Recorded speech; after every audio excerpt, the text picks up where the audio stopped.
Ora è il momento di capire cosa fanno le imprese. Prima però della conversazione invito sul palco Fabio Scoccimarro, che è assessore regionale alla difesa dell'ambiente, energia e sviluppo sostenibile, per un discorso introduttivo.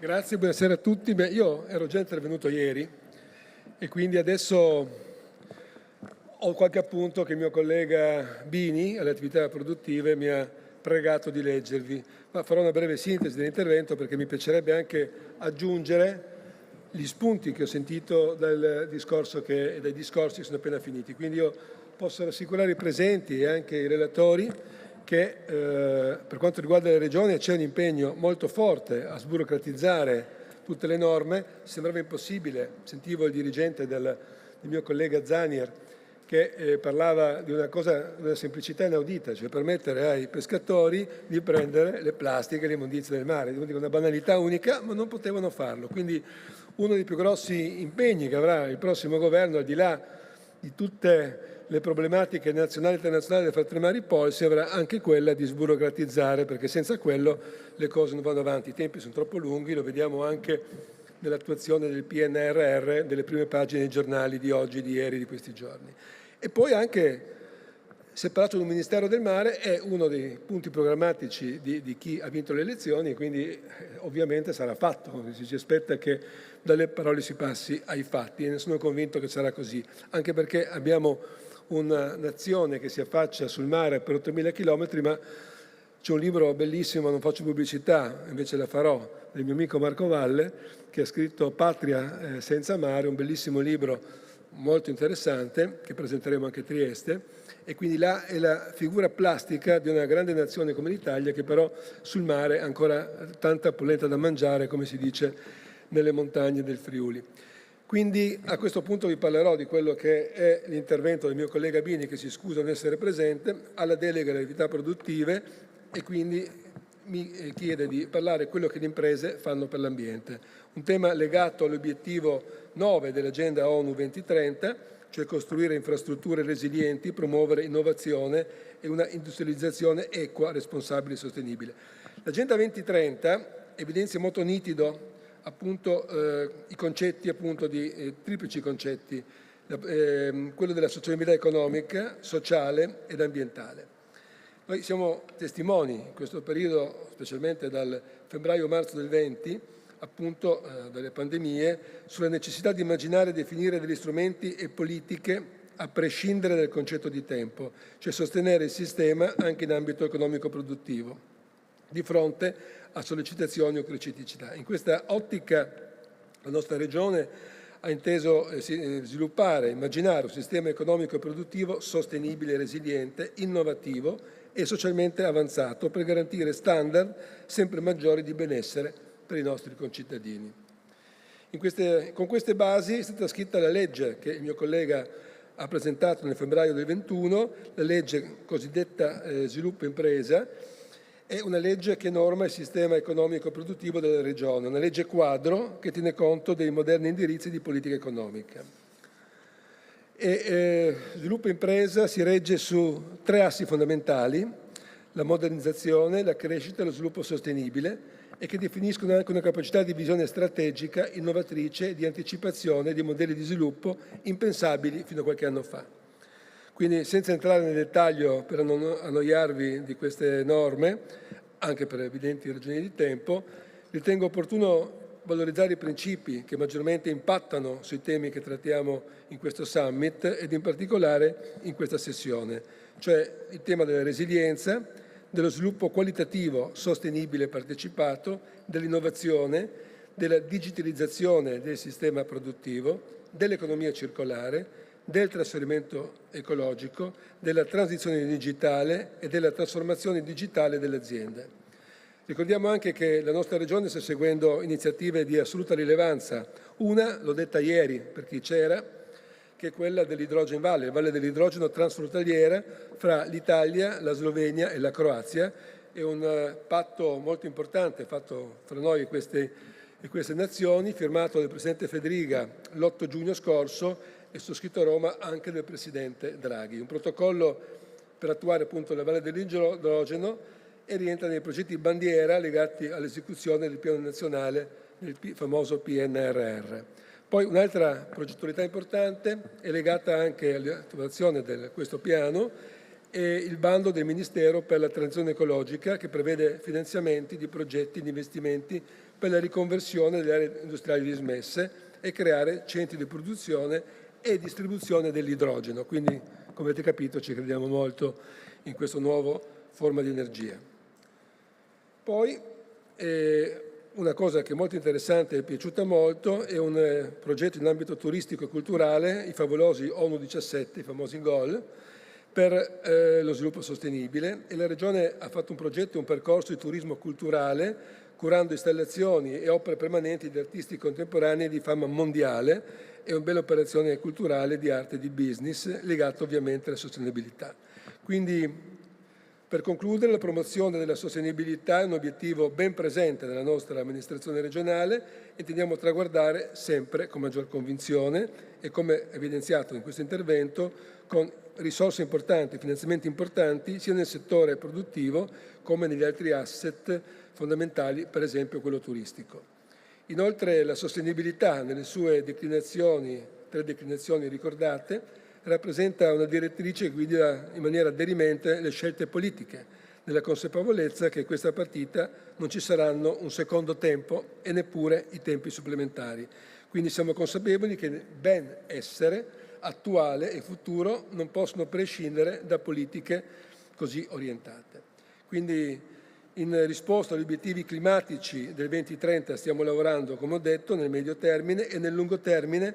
Il progetto del Green Deal europeo del 2050 abbiamo un ancora più ambizioso progetto, abbiamo già iniziato a lavorare con tutte le direzioni, con tutti i miei colleghi assessori in giunta e col Presidente ovviamente, per raggiungere la neutralità climatica non nel 2050 ma entro il 2045. Quindi ce la mettiamo tutti per essere fra i primi, possibilmente i primi in Europa. Grazie.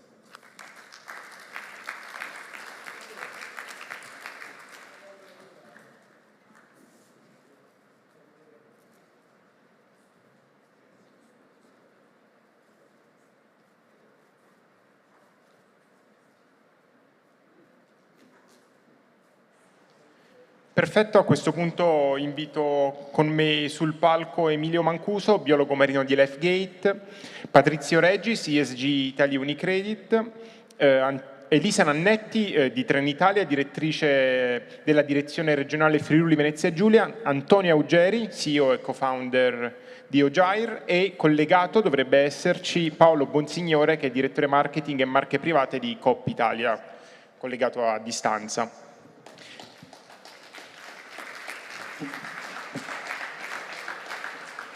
Dicevamo in precedenza la questione fondamentale del ruolo che possono avere le aziende e anche del bisogno di schivare il greenwashing e dei danni che fa il greenwashing non solo dal punto di vista pratico e concreto, ma anche nel suo essere in qualche modo scoraggiante, nel rompere il patto di fiducia che serve fra cittadini, consumatori, istituzioni e aziende, nell'idea che tutti facciano la propria parte in questo processo di transizione che prima ancora di ogni altra cosa è complesso e difficile.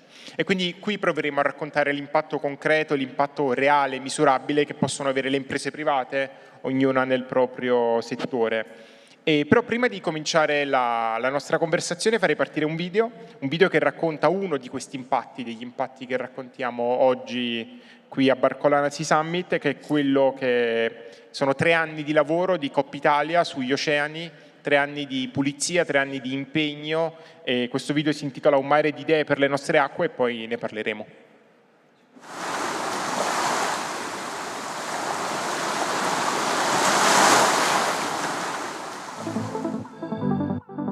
Tre anni fa, il primo passo di un nuovo cammino. Una nuova tecnologia per liberare le acque dei porti italiani dalla plastica. Un progetto proiettato verso il futuro, per cambiare uno scenario sempre più frequente, dalle sue manifestazioni evidenti a quelle più nascoste ed insidiose.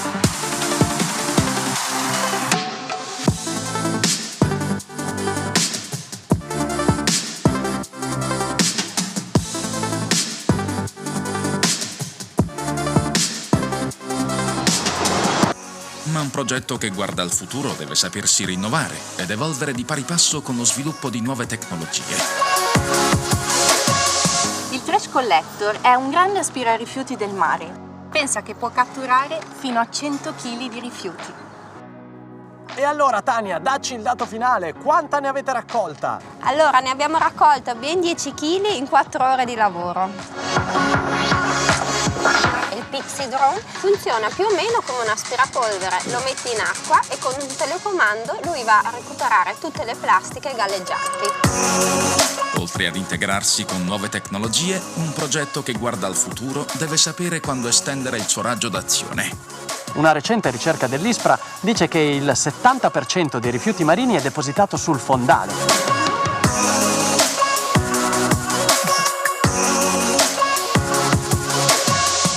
Se i risultati di questo progetto apportano un beneficio concreto alle nostre acque, nel raccontarlo, Coop ha puntato a un obiettivo altrettanto importante: toccare il cuore delle persone, coinvolgendole nelle sue iniziative, per sensibilizzarle e ispirare una nuova visione dell'ambiente come patrimonio della collettività da proteggere, perché l'impegno di ciascuno di noi può davvero fare la differenza.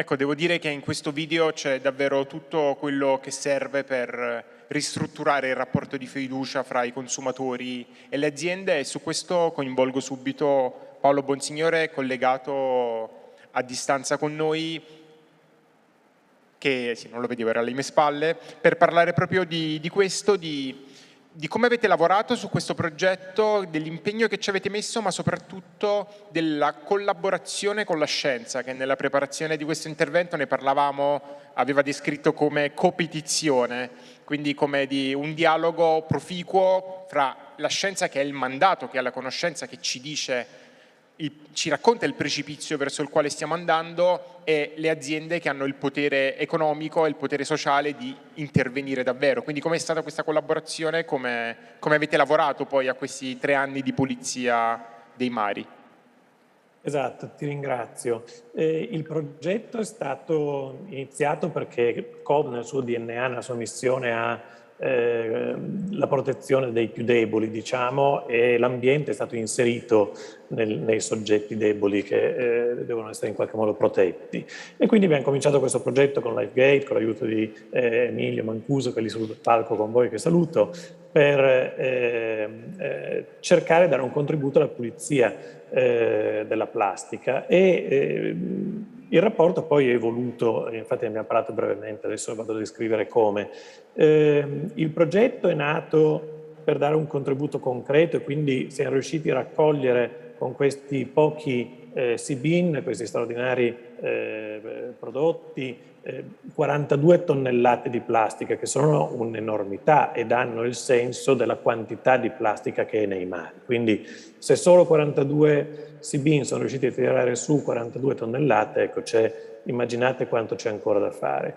Inoltre il 70% di rifiuti si stima siano sul fondo del mare. Noi abbiamo proprio in modo dimostrativo in un'oretta, forse un'oretta e mezza di immersione, 4-5 subacquei qua a Trieste hanno tirato su, credo, 4-5 metri cubi di pattumiera, li abbiamo messi in Piazza Unità perché si possa vedere. Ecco, anche qua c'è anche un tema legislativo, perché non è chiaro chi è che debba pulire i fondali, soprattutto anche delle zone vicine a dove si abita. Questo è già un voto legislativo impressionante. Ma la cosa interessante che tu citavi, cioè del rapporto con la scienza, è che in questi 3 anni di lavoro ci siamo resi conto che bisogna aiutarsi, bisogna fare fronte comune anche con quelli che normalmente potrebbero essere dei competitor nel business, per invece cooperare e aiutare la scienza da una parte a parlare con la gente e dare indicazioni chiare e precise su quello che si può fare e dare una mano nel cambiare certe abitudini che occorre che tutti quanti cambiamo da qua in avanti, e dall'altra fare fronte comune, perché ovviamente se ci si mette insieme anche con entità di business con cui normalmente si è in competizione, in realtà si dà alla scienza un'accelerazione, si riesce a fare fronte comune, far massa comune, ed accelerare i benefici che questi progetti possono portare. E quindi ci siamo resi conto in questi 3 anni, la nostra maturazione è avvenuta, una maturazione interna all'azienda, ci siamo resi conto dell'importanza di aprire nei tavoli esistenti o anche in nuovi tavoli, di aprirsi ad una competizione con aziende, anche retailer, con cui normalmente si è in concorrenza. Quindi questo è l'auspicio che Coop Italia si dà e che è nato, generato da questo progetto che è nato 3 anni fa. Grazie, a questo punto coinvolgo un'altra parte, un'altra voce di questo progetto, che è Emilio Mancuso, che è un biologo, quindi parlavamo della cooperazione con la scienza, e quindi qui c'è la rappresentanza della scienza, e ti chiedo com'è stato vedere tutto questo progetto da dentro, quindi dal fondale, dai fondali, perché hai partecipato alla lavorazione, hai partecipato alle riprese che abbiamo visto, e quindi innanzitutto quanto c'è che ancora non vediamo di inquinamento, quanto c'è ancora da pulire, e quanto questi progetti possono raggiungere la scala necessaria, la scala che serve per avere l'impatto desiderato. Buongiorno, grazie mille. Tante domande e tanti spunti. Partiamo dall'ultimo. Quanto ce n'è? Considerate che siamo sui 500 kg di rifiuti che abbiamo raccolto in appunto 1 ora e mezza, 2 ore, e ci siamo dovuti fermare, altrimenti avremmo dovuto spostare gli stand e riempire Piazza Unità d'Italia. Questo è per darvi proprio un assaggio di che cosa c'è sul fondo del mare, che è stato raccolto grazie anche appunto a quanto si diceva prima, nell'intervento di prima, perché fino a poco tempo fa sarebbe stata un'azione al limite dell'illegale. Per fortuna adesso si può fare, e si può fare rappresentando anche quella che, lo vedevate nel video, è la tecnologia più basso livello che l'uomo abbia inventato, perché è l'uomo che va in acqua e raccoglie rifiuti. Ma è la dimostrazione allo stesso tempo di come cooperando si possano ottenere risultati.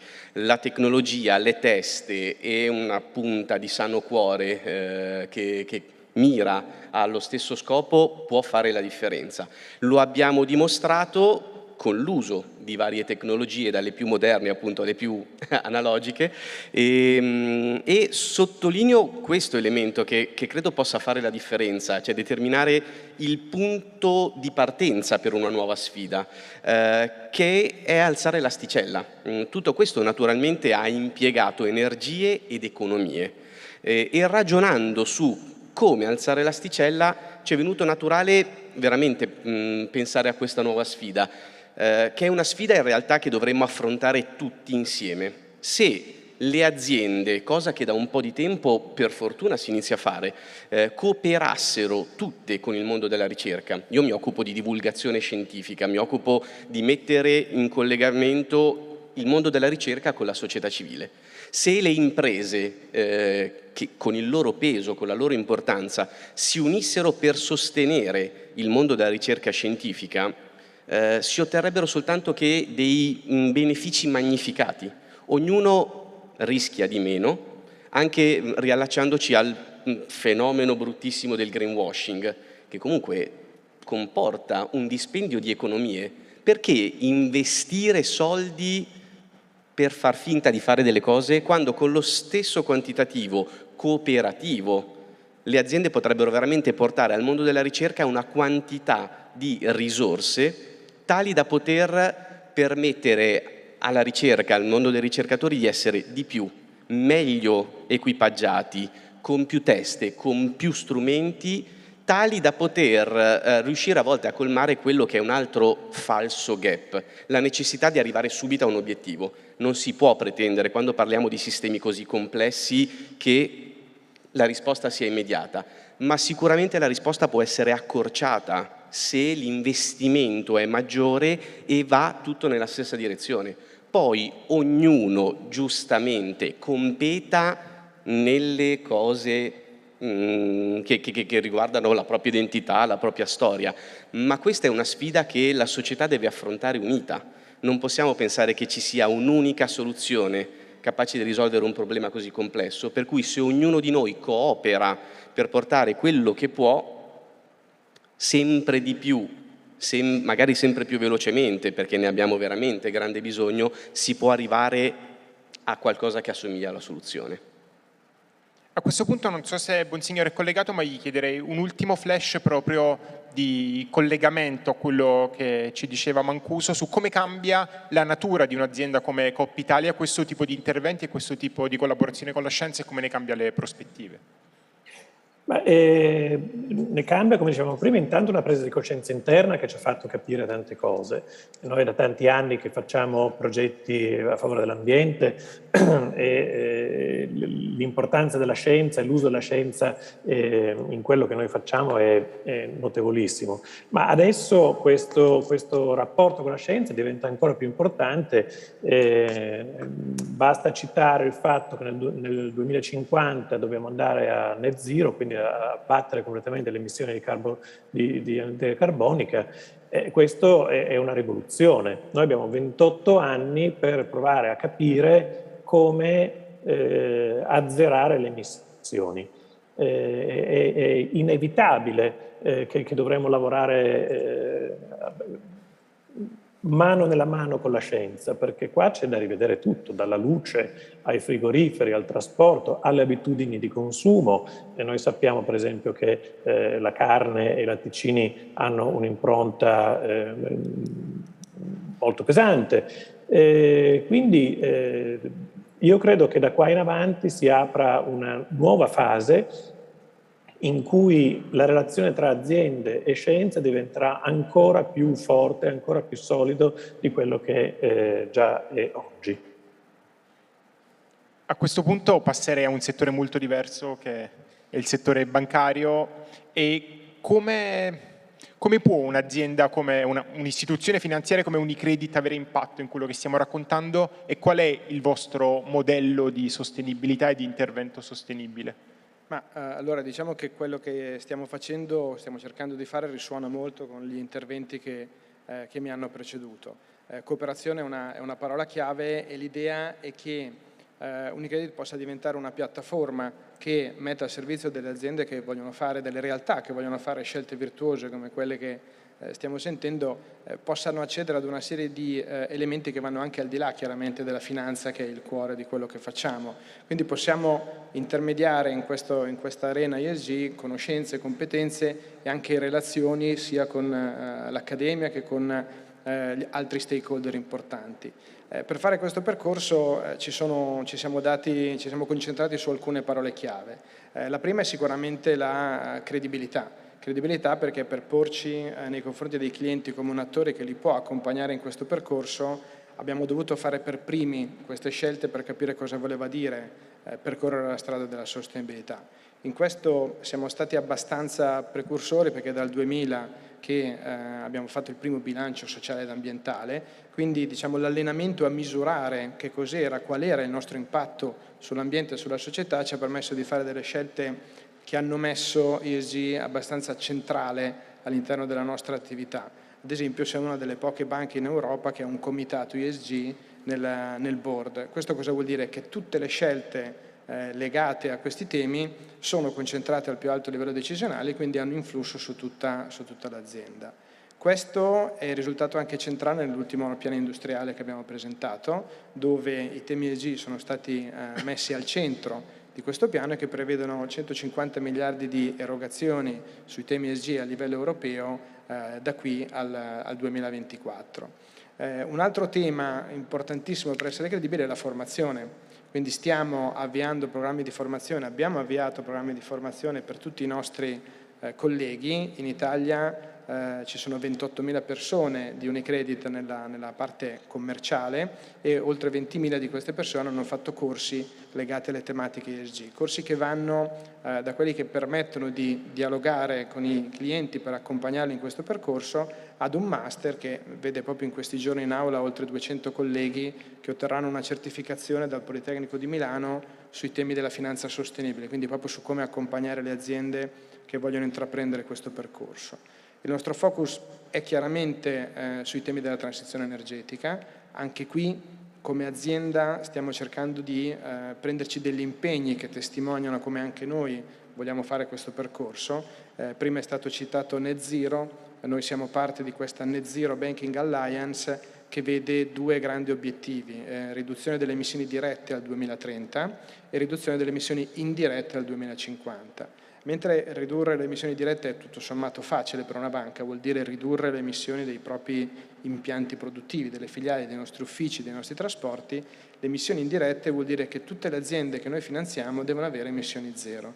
Quindi questo capite che ci fa entrare molto in quel tema di cooperazione di prima, dobbiamo riuscirci tutti insieme, altrimenti nessuno da solo ce la può fare. In tutto questo dobbiamo porre grande attenzione a quella che noi chiamiamo la just transition o transizione giusta, perché chiaramente non si può staccare la spina all'improvviso da un settore, perché questo comporta ricadute sociali, comporta cambiamenti importanti nelle filiere produttive e quindi anche impatti sul mondo del lavoro, le famiglie, le comunità in cui si opera. Quindi siamo assolutamente convinti che il percorso della transizione energetica sia fondamentale, ma va in qualche modo gestito, accompagnato, valutandone gli impatti. Per cercare di cominciare a costruire un po' la società che potrà emergere dopo questa transizione, siamo molto concentrati anche sulle attività legate al mondo del sociale. Abbiamo una serie di prodotti finanziari che sono nell'area dell'impact financing, quindi dell'impatto, della misurazione dell'impatto sociale. Finanziamo iniziative che hanno un impatto sociale positivo. Lo misuriamo attraverso una metodologia che è la teoria del cambiamento, che va a valutare quali sono gli input, quindi cosa viene immesso nel sistema da un punto di vista strutturale ed economico, valuta gli output, quindi ciò che viene generato con questi input, e l'outcome, quindi quanto questi servizi sono più accessibili magari dalle categorie più vulnerabili. Accanto a questa ci occupiamo di educazione finanziaria, quindi mettiamo a disposizione dei territori in cui operiamo le nostre competenze, perché riteniamo che una comunità in cui ci sia una più forte competenza imprenditoriale o finanziaria chiaramente è più resiliente ed è anche un luogo più facile dove operare per una banca. Infine tocco un altro tema che è emerso e che ha a che fare con la scienza, cioè stiamo cercando di ancorare il modo in cui lavoriamo alla scienza, quindi ai dati, alle informazioni. La finanza sostenibile alla fine la finanza tradizionale legata a dei KPI, a degli indicatori che ci permettono di misurare dove stiamo migliorando, dove effettivamente stiamo aiutando i nostri clienti a ridurre le emissioni di carbonio, a rivedere i processi produttivi e via discorrendo. Quindi i dati sono, le informazioni e gli ancoraggi scientifici sono fondamentali in questo lavoro. Quindi in sintesi questi sono gli elementi di questa piattaforma che stiamo cercando di mettere a disposizione dei nostri clienti per fare cose belle come quelle che abbiamo visto.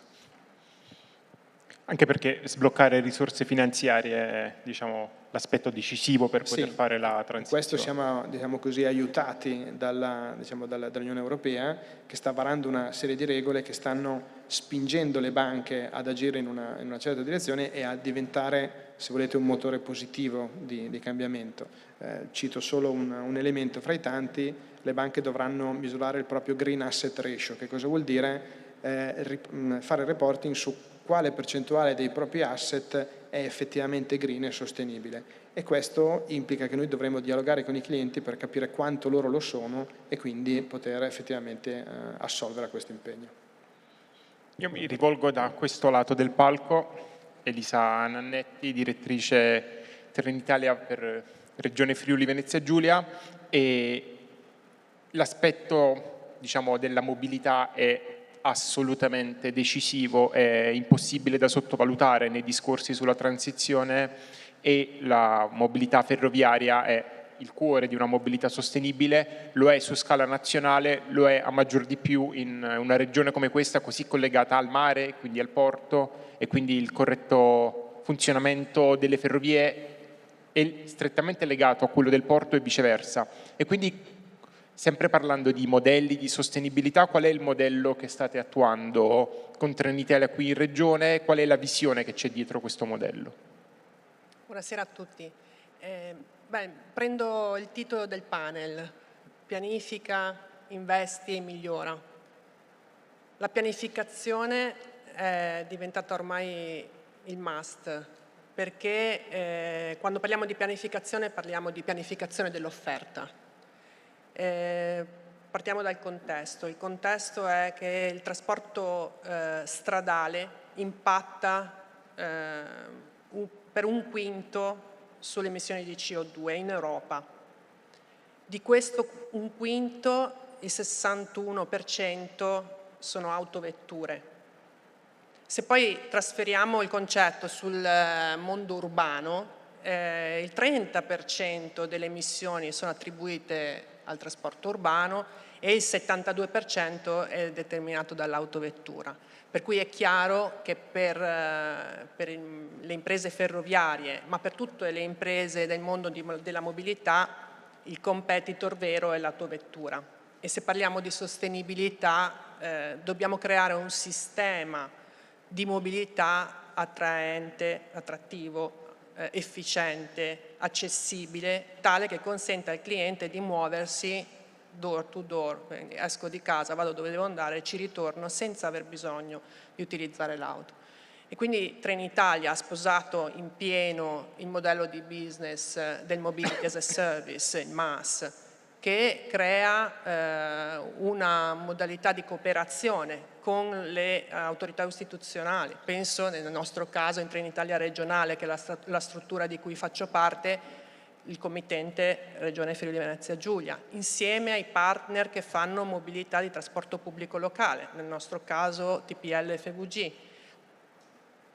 Sappiamo che e mi fa piacere che ricorra anche negli interventi di chi mi ha preceduto, che siamo competitor, ma che dobbiamo assolutamente collaborare e fare sinergia, perché solo se creiamo un sistema della mobilità creiamo valore per i nostri clienti e anche per le nostre aziende, ovviamente. Quindi da lì si crea il sistema dell'intermodalità. Non è un esercizio semplice, perché è un esercizio che stiamo già facendo anche in Regione Friuli Venezia Giulia, ma non solo, in tutto il territorio nazionale, perché significa condividere dati tra chi fino a ieri e anche oggi rimane il competitor, significa far parlare i sistemi di vendita, di controlleria del titolo, che sono sistemi che parlano lingue diverse. Però ecco, nella consapevolezza che l'intermodalità consente veramente, dà l'opportunità al cliente di lasciare l'auto a casa. Questo è il primo focus. Il secondo è l'investimento.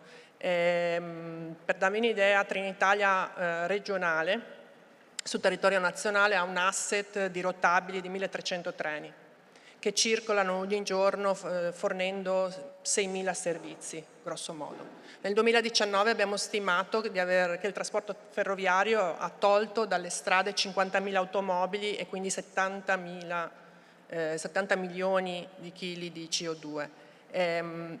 Quindi attorno al 2017, quando ormai stavano scadendo tutti i contratti di servizio che fondano il servizio del trasporto regionale, cioè noi lavoriamo tutti i giorni e costruiamo un'offerta dall'interlocuzione con il committente Regione Friuli Venezia Giulia, che stabilisce le priorità, stabilisce la modalità corretta di servire il territorio. In quel momento, quando ormai stavano scadendo tutti i contratti, la pancia del contratto sono gli investimenti, una grossa fetta della pancia del contratto, la flotta andava rinnovata nell'ottica di cui stiamo parlando oggi, della sostenibilità.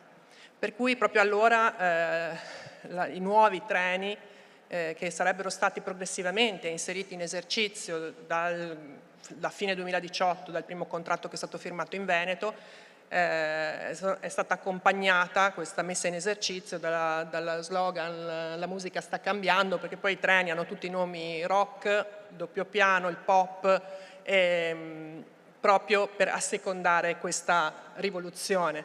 Questi sono treni di nuova generazione, treni costruiti al 97% da materiali riciclabili che assorbono il 30% in meno di energia.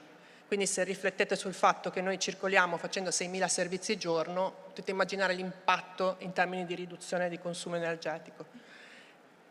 Ora a Innotrans a Berlino abbiamo presentato l'ultimo nato della flotta, che è il primo treno ibrido in Europa, il treno Blues, che vedremo in Friuli Venezia Giulia il prossimo anno, perché Regione ha scelto di sostituire i treni diesel, ad alimentazione diesel, con questo tipo di treno, che è un treno appunto ad alimentazione elettrica, gasolio e batteria, che consentirà una riduzione di consumi di gasolio del 50%, ma soprattutto avrà un impatto di riduzione emissioni e rumore all'interno dei centri abitati, perché entrerà nel centro abitato a batteria. Quindi si tratta di un investimento anche come comfort all'interno del treno, perché noi dobbiamo renderlo appetibile. Cioè, la gente deve avere piacere di salire in treno, un treno luminoso, un treno accogliente, chiaramente diventa più attrattivo. Quindi queste sono in questo momento su tutta Trenitalia regionale. E Friuli Venezia Giulia, che la Regione ha firmato il contratto alla fine dell'anno scorso, al 30 di dicembre, quindi progressivamente entreranno dall'anno prossimo e poi progressivamente fino al 25 ci sarà un rinnovo della flotta che porterà complessivamente in Italia a una delle flotte più giovani d'Europa, cioè avremo un'età media dei treni di 7 anni. Beh sì, devo dire che questa credo che sia la chiave, cioè rendere la sostenibilità desiderabile, renderla qualcosa che va oltre il sacrificio o il dovere, ma qualcosa che migliora la vita poi delle persone. Volevo aggiungere un tassello parlando di intermodalità, quindi quanto è collegato un sistema ferroviario che funziona alla Blue Economy, quindi al funzionamento di quell'aspetto lì poi dell'economia di questa regione. Beh, in questa regione abbiamo già, a livello nazionale, abbiamo già sperimentato diverse soluzioni intermodali. Per quanto riguarda noi, abbiamo sperimentato uno dei pochi collegamenti intermodali col Delfino Verde che va a Muggia, quindi noi abbiamo un servizio, cioè un cliente può comprare il biglietto per andare fino a Muggia raggiungendo la stazione di Trieste con il treno. Abbiamo un paio di collegamenti link tipo Lignano. Abbiamo fatto l'accordo con Ferrovie Udine Cividale per mettere insieme i biglietti e quindi mettere in mano al cliente un unico titolo di viaggio che noi vendiamo su tutti i canali, dall'app alla biglietteria alla self-service. E poi adesso, proprio ora, alla fine del mese scorso, è nato sperimentalmente un abbonamento per la prima volta combinato per i clienti che utilizzano la linea, proprio perché è sperimentale, la linea Udine-San Daniele. Quindi insieme a TPL e FVG stiamo lavorando, posso dire, in modo molto molto intenso, quasi quotidiano, per rendere il sistema, la stessa Regione ha deliberato a fine anno dicendo incominciateci a lavorare, chiaramente l'input è sempre politico, però ecco, progressivamente arriveremo a una intermodalità totale delle linee gomma con le linee ferro. Sì, credo che una delle cose che ci porteremo a casa da questa conversazione è proprio l'idea della cooperazione che si fa a sistema e la sostenibilità si fa anche così. Io a questo punto coinvolgo Antonio Ogieri, che è in rappresentanza della quota startup, che è una quota, ormai Ogieri è un ex startup, si può dire? Non lo so, però... Diciamo che lì c'è un deposito di creatività e di capacità di ricerca di soluzioni che è assolutamente insostituibile per fare la transizione. Quindi quello che ti chiedo è, ci racconti in breve il lavoro che fate e le evoluzioni che avrà questo lavoro dal punto di vista proprio della pulizia del mare. Perfetto, grazie mille. Non so se c'è un video da far vedere, giusto un minuto, che secondo me lo racconta meglio di me, che io non sono bravissimo, e poi vi racconto quello che stiamo facendo.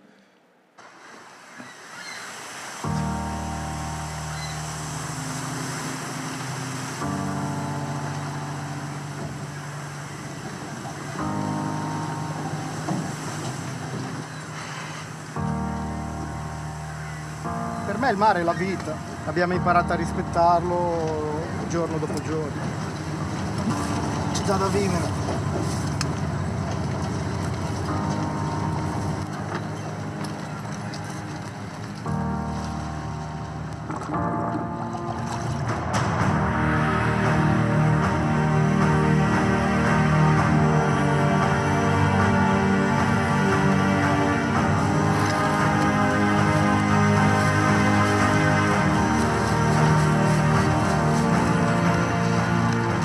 Il mare per me è il sangue che ho nelle vene, il barca è una persona di famiglia. È un servizio che diamo non solo ai cittadini sammargheritesi ma anche a tutti quelli del litorale.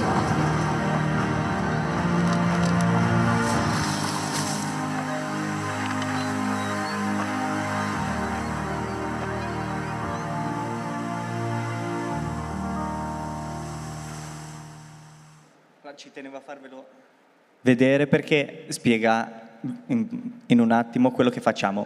Noi raccogliamo semplicemente rifiuti in mare. Come lo facciamo? Lo facciamo grazie ai pescatori.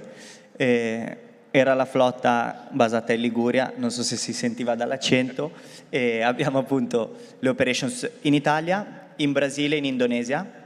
Le modalità sono un po' diverse, nel senso che in Italia pescano durante la normale attività di pesca, mentre in Brasile e in Indonesia è un'alternativa alla pesca, ovvero le nostre flotte escono un paio di giorni a settimana apposta a pesca di rifiuti. Questo è un po' tutto il modello.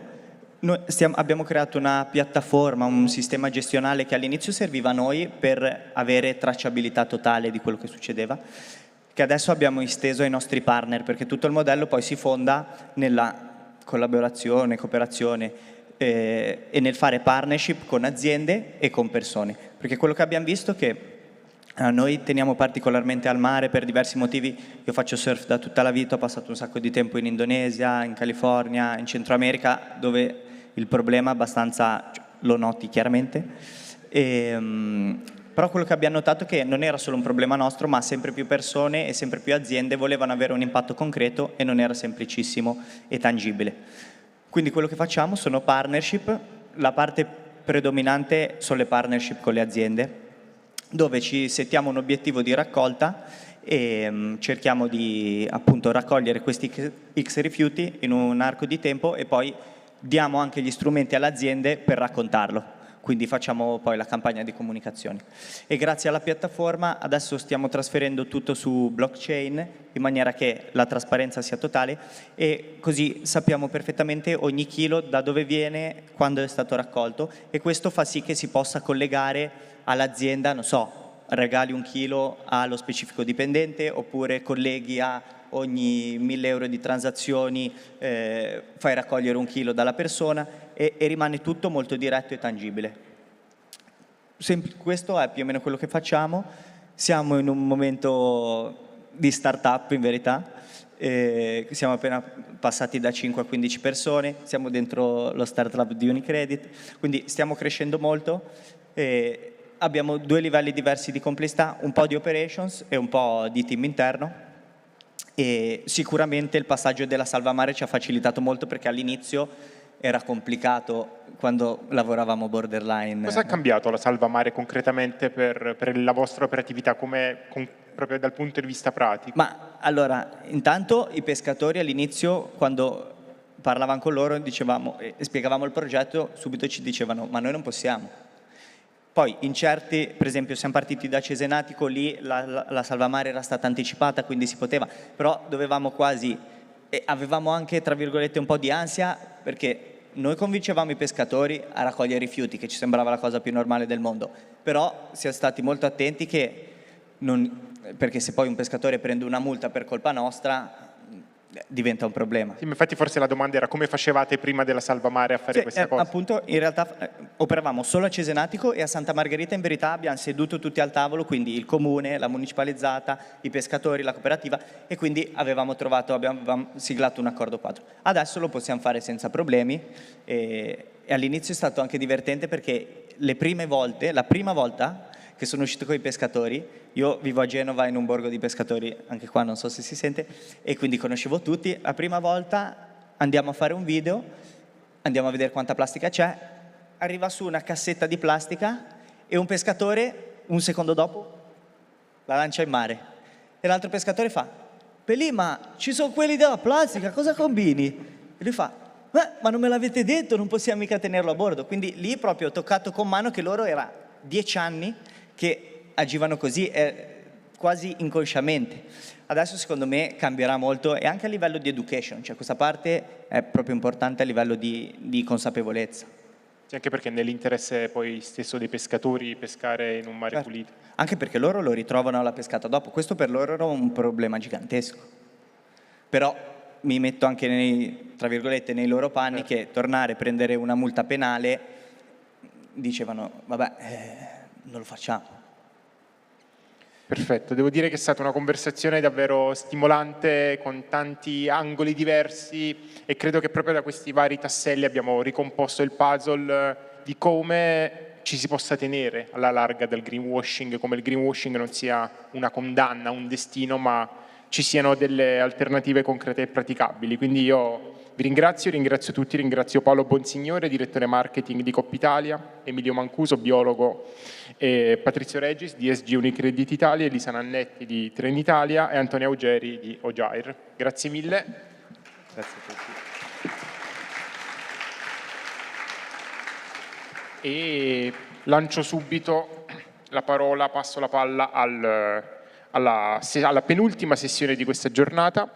Era stata già citata in precedenza questa campagna di sensibilizzazione di Mare Vivo e Battitalia, piccoli gesti, grandi crimini, e quindi sarà moderata da Alessandro Cecchi Paone, docente di Scienze della Comunicazione presso Unisob, e con lui sul palco ci saranno Roberta Palazzetti, che è presidente AD di Battitalia, era Director South Europe, Raffaella Giugni, che abbiamo sentito prima, responsabile relazioni istituzionali di Mare Vivo Onlus, Valentina Piccioli, che è CEO di Just on Earth, e Francesco Biasole, che è Chief Technology Officer di SVG.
Solo per dirvi che la prossima sessione comincerà fra circa 5 minuti. Grazie per l'attesa.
Non si vede nulla, guarda. Ho fatto già delle prove, anzi io farei venire tutti al palco, al podio, non si vede nulla seduti lì.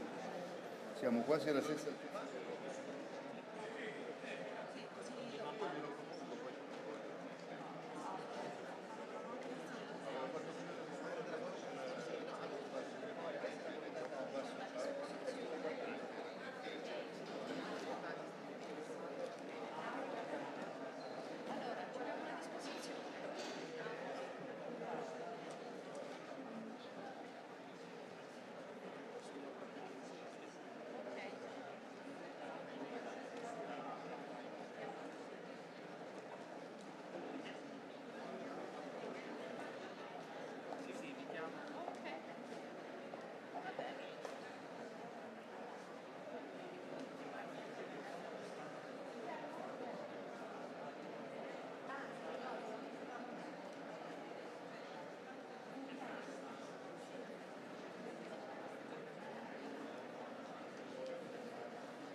Assegnati?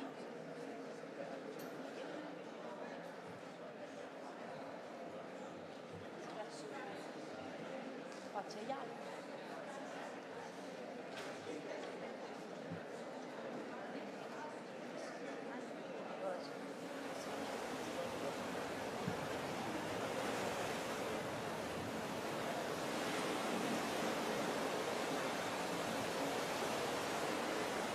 Forse li abbiamo lì.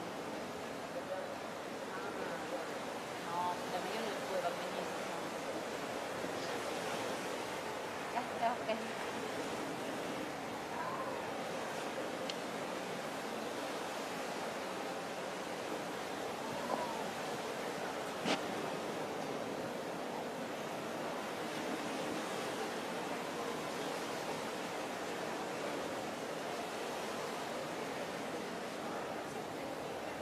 Salve.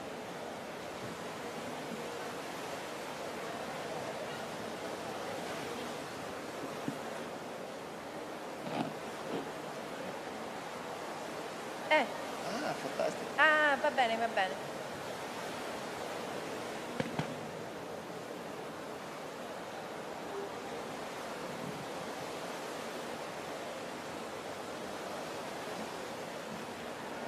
Beh, meno male si è riempito un po'. Grazie.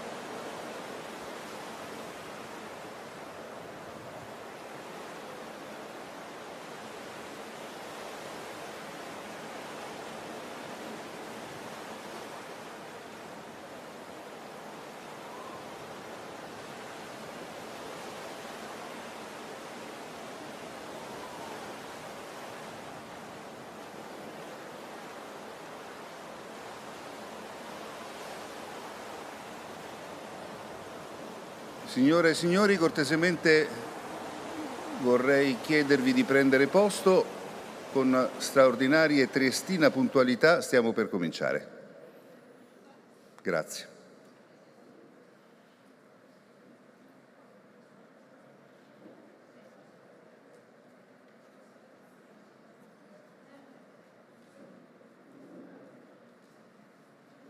Avrei bisogno di qualcuno cortesemente del nostro staff, del nostro gruppo di lavoro di comunicazione, per piacere.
Bene, buonasera a tutti, benvenuti.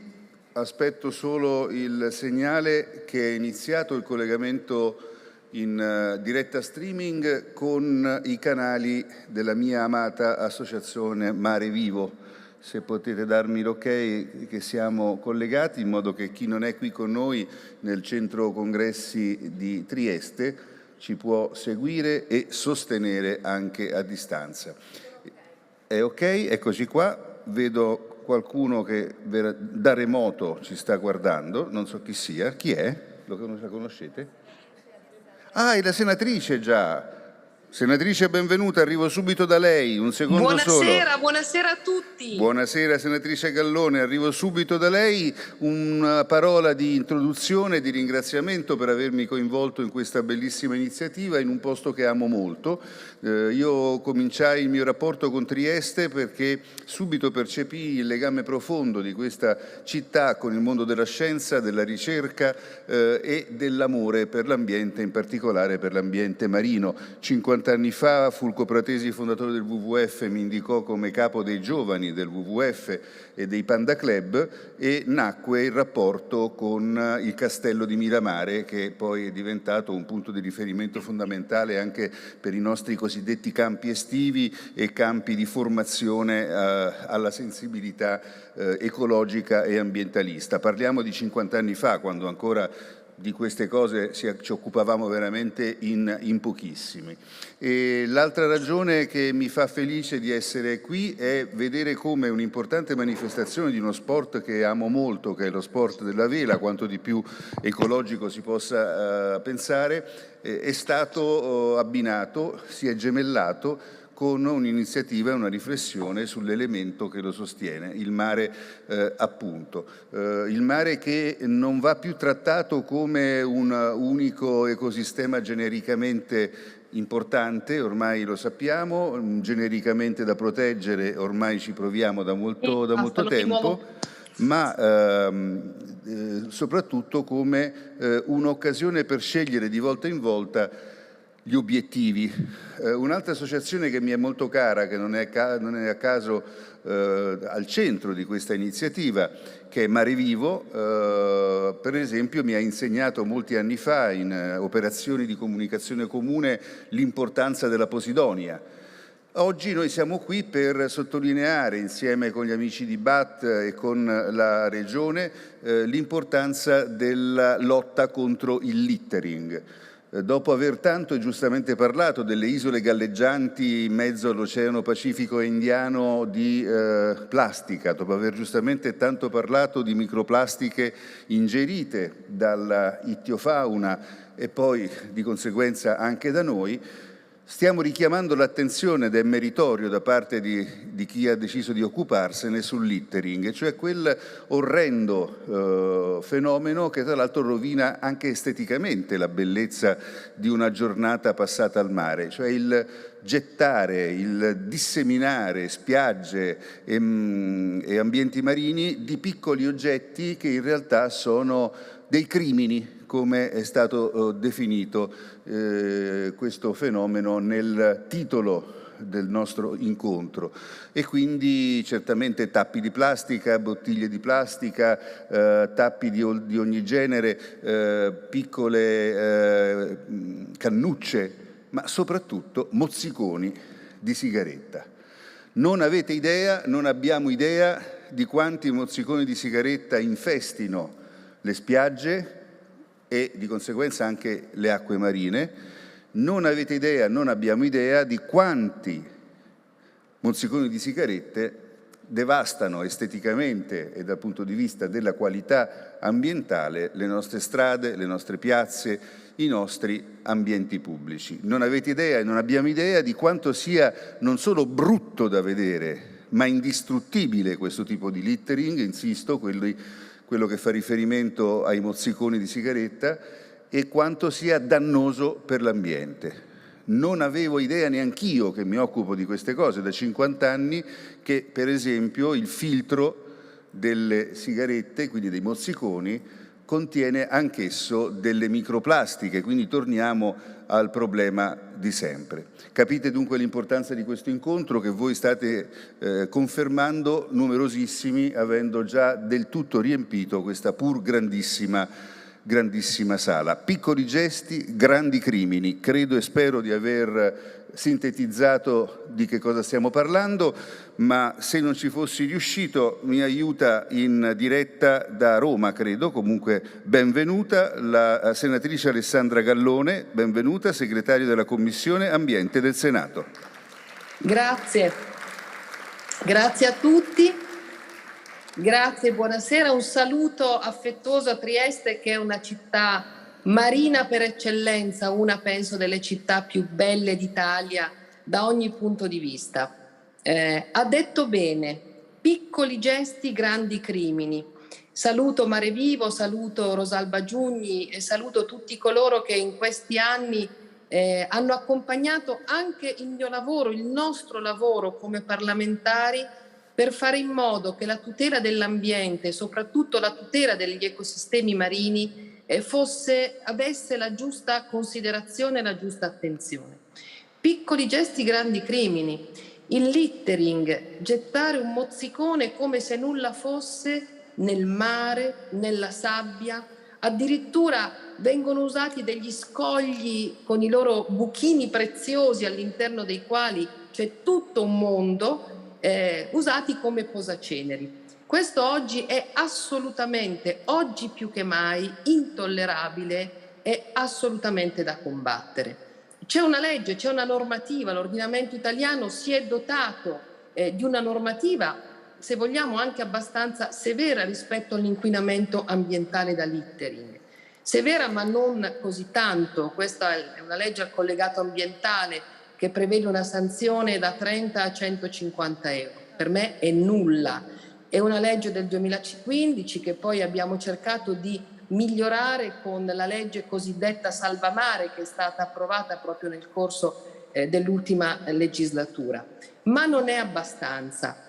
Bisogna alzare tantissimo l'asticella, soprattutto quella dell'educazione e della formazione, perché certi gesti devono diventare talmente innaturali e fuori dall'ordine naturale dei comportamenti e noi vogliamo arrivare ovviamente al fatto che non avvengano più.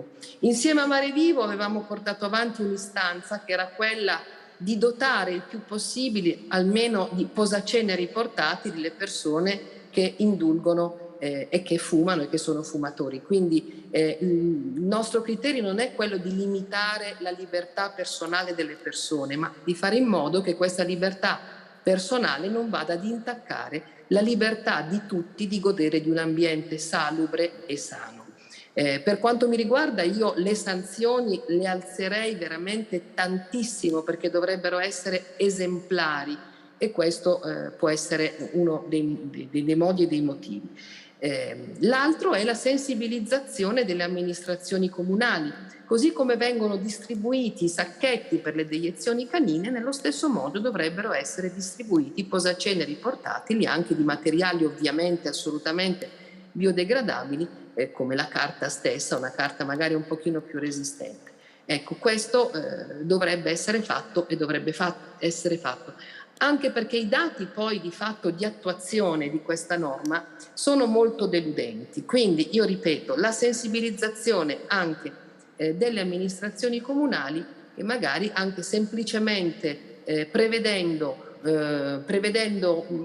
così per la propria polizia locale l'attenzione maggiore sulle spiagge, dovrebbero fare in modo insomma che questo non avvenisse. E ripeto, l'educazione, perché a scuola, un po' come successe con l'educazione stradale, quando si inserì l'obbligo delle cinture, i ragazzini a scuola venivano sensibilizzati, educati e poi diventavano i primi educatori, tra virgolette, dei loro genitori. Ecco, questo è tutto quello che noi vorremmo fare, noi vorremmo continuare a fare, ovviamente con l'aiuto preziosissimo delle associazioni che ci sono al fianco, perché la voce delle associazioni poi diventa per noi lo stimolo, lo spunto anche per andare a normare, per andare a inserire all'interno dei provvedimenti tutti questi percorsi nella maniera più corretta possibile. perché come diceva giustamente prima, abbiamo scoperto il valore della posidonia, abbiamo scoperto tutta una serie di valori che non conoscevamo. Queste scoperte, tra virgolette, ci sono state così consentite grazie proprio alla profonda conoscenza che hanno le associazioni che si dedicano nella fattispecie, che in questo caso Mare Vivo ed altre, per noi sono state ovviamente, sono la più grande fonte di ispirazione. Ecco, non bisogna assolutamente fermarsi, perché noi abbiamo un patrimonio inestimabile. L'Italia è quasi un'isola, è una penisola meravigliosa con delle coste favolose, con un mare unico, questo Mare Nostrum, che noi dobbiamo veramente sentire nostrum dal più profondo del cuore. Quindi io vi ringrazio dell'invito, vi ascolto e grazie a tutti, perché questi sono momenti importantissimi, innanzitutto per entrare in relazione tra di noi, ma soprattutto per guardare tutti nella stessa direzione e fare in modo di diventare, insomma, sempre in maggior numero con questa sensibilità. Senatrice, grazie. È un grazie sottolineato dall'applauso della nostra numerosissima platea. La ringrazio anch'io personalmente per due aspetti: per aver sottolineato la necessità dell'educazione, perché è chiaro che la difesa dell'ambiente, l'ecologia, l'ambientalismo, lo sviluppo sostenibile sono fatti che sono legati al mondo della ricerca, da me amatissimo, e della scienza, però è anche un fatto di educazione individuale e magari di educazione familiare e scolastica. E poi la ringrazio per aver citato uno dei protagonisti di questo incontro, che adesso io ho in mano, e che è quello che lei ha chiamato posacenere, ma che noi vorremmo chiamare anche posa mozziconi, come vogliamo chiamarlo? Porta mozziconi, ovviamente biodegradabile, poi ne parliamo, c'ha sopra il marchio di Mare Vivo e speriamo che divenga un oggetto diffusissimo, utilissimo, fondamentale per tutelare estetica e sostanza del nostro ambiente. La ringrazio per quello che ha fatto e farà per la nostra comune sensibilità ambientale. Grazie senatrice, arrivederci. Grazie a voi. Non esageri con i Pringles, vedo che accanto a lei c'è un tubo di Pringles, sono molto buoni, non è un nostro sponsor, però insomma comunque sono un po' ingrassanti, però è anche l'ora dell'aperitivo. È appena stato distribuito, tra poco verrà distribuito credo anche a voi, il report completo che Mare Vivo con l'aiuto di BAT ha stampato per raccontarvi tutto quello che vi stiamo dicendo in termini estesi, con tutti i dati di riferimento, con tutto quello che è necessario sapere poi per agire informati. Ma in attesa di darvi la copia di tutto questo c'è una sorta di anticipazione di summary di tipo audio-video che vi mostriamo in assoluta anteprima. Grazie alla regia.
E qui c'è veramente tutto, anche il patrocinio del Ministero per la transizione ecologica. È molto bello vedere che dopo soli 3 anni abbiamo già ottenuto dei risultati. Ci piace essere pragmatici, non ideologici, e ci piace renderci conto che con le nuove tecnologie possiamo monitorare l'andamento della campagna e le sue ricadute, che sono tutte ricadute positive. Come c'è scritto, non è ancora abbastanza, però è moltissimo quello che è successo nel giro di 2-3 anni grazie alla campagna Piccoli gesti, grandi crimini, come ci conferma Raffaella Giugni, responsabile relazioni istituzionali di Mare Vivo Onlus. Questo te lo lascio qui, che è tuo. Sì, grazie. Grazie a tutti, buonasera. Innanzitutto vorrei ringraziare l'agenzia Question Mark per questo video bellissimo che ci dà molto proprio l'atmosfera di quello che è la nostra campagna quando arriviamo nelle città e quello che vogliamo anche lasciare non solo come risultati ma anche come atmosfera. Io vorrei ringraziare innanzitutto tutti voi stasera, il sindaco di Trieste, Roberto Di Piazza, che sarà con noi più tardi, che appunto ci ha ospitato, ci sta ospitando ora durante la Barcolana, ma ci ha ospitato anche in una delle tappe della nostra campagna.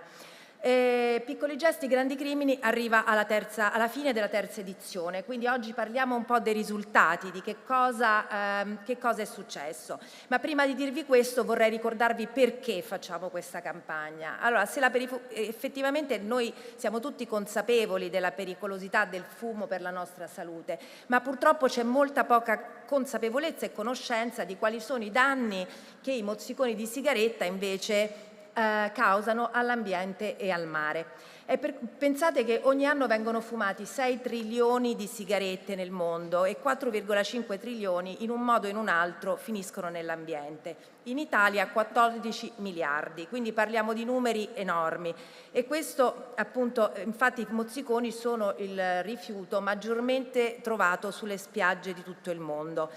Non solo i mozziconi, quest'anno ci siamo anche concentrati sui piccoli rifiuti, quindi sul littering, che anche questo è fatto dai gesti quotidiani, quindi le bottigliette piuttosto che i tappi, tutto quello che banalmente finisce per terra. I mozziconi, come questi piccoli rifiuti, finiscono in mare, non ci finiscono solo quelli che lasciamo sulle spiagge, ma tutti quelli che lasciamo in città, abbandoniamo nei prati o banalmente i mozziconi che buttiamo nei tombini, che è uno dei posacenere preferiti di tutti.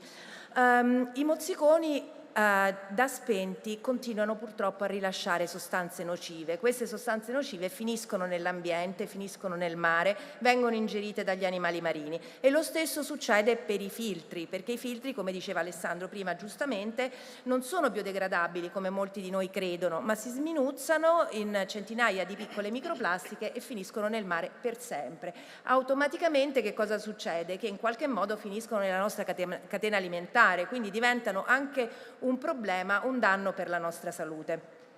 Questa campagna è per Mare Vivo molto importante perché ci permette di portare avanti la nostra ormai più che decennale lotta contro il littering, perché la cosa importante è il lavoro di sensibilizzazione, quello di far capire alle persone perché i nostri gesti devono cambiare, perché i nostri gesti che sembrano piccoli e banali in realtà possono essere un grave crimine per l'ambiente.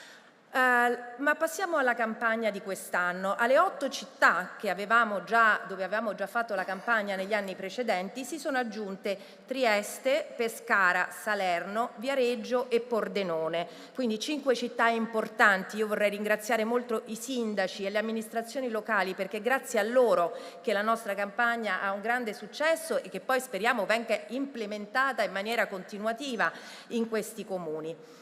Inoltre quest'anno, proprio per il successo avuto negli anni precedenti, la campagna è anche stata portata all'estero, infatti è stata fatta in Grecia e in Portogallo e l'anno prossimo abbiamo appunto l'ambizione di portarla anche in Croazia, in Spagna, cioè cerchiamo di portarla anche in altri paesi proprio per i risultati interessanti che ha avuto da noi. Ma quali sono stati i risultati? Allora, la campagna quest'anno ha registrato una diminuzione del littering da mozziconi e da altri piccoli rifiuti, una riduzione media del 44% nelle città coinvolte dalla campagna, quindi parliamo di un numero molto interessante.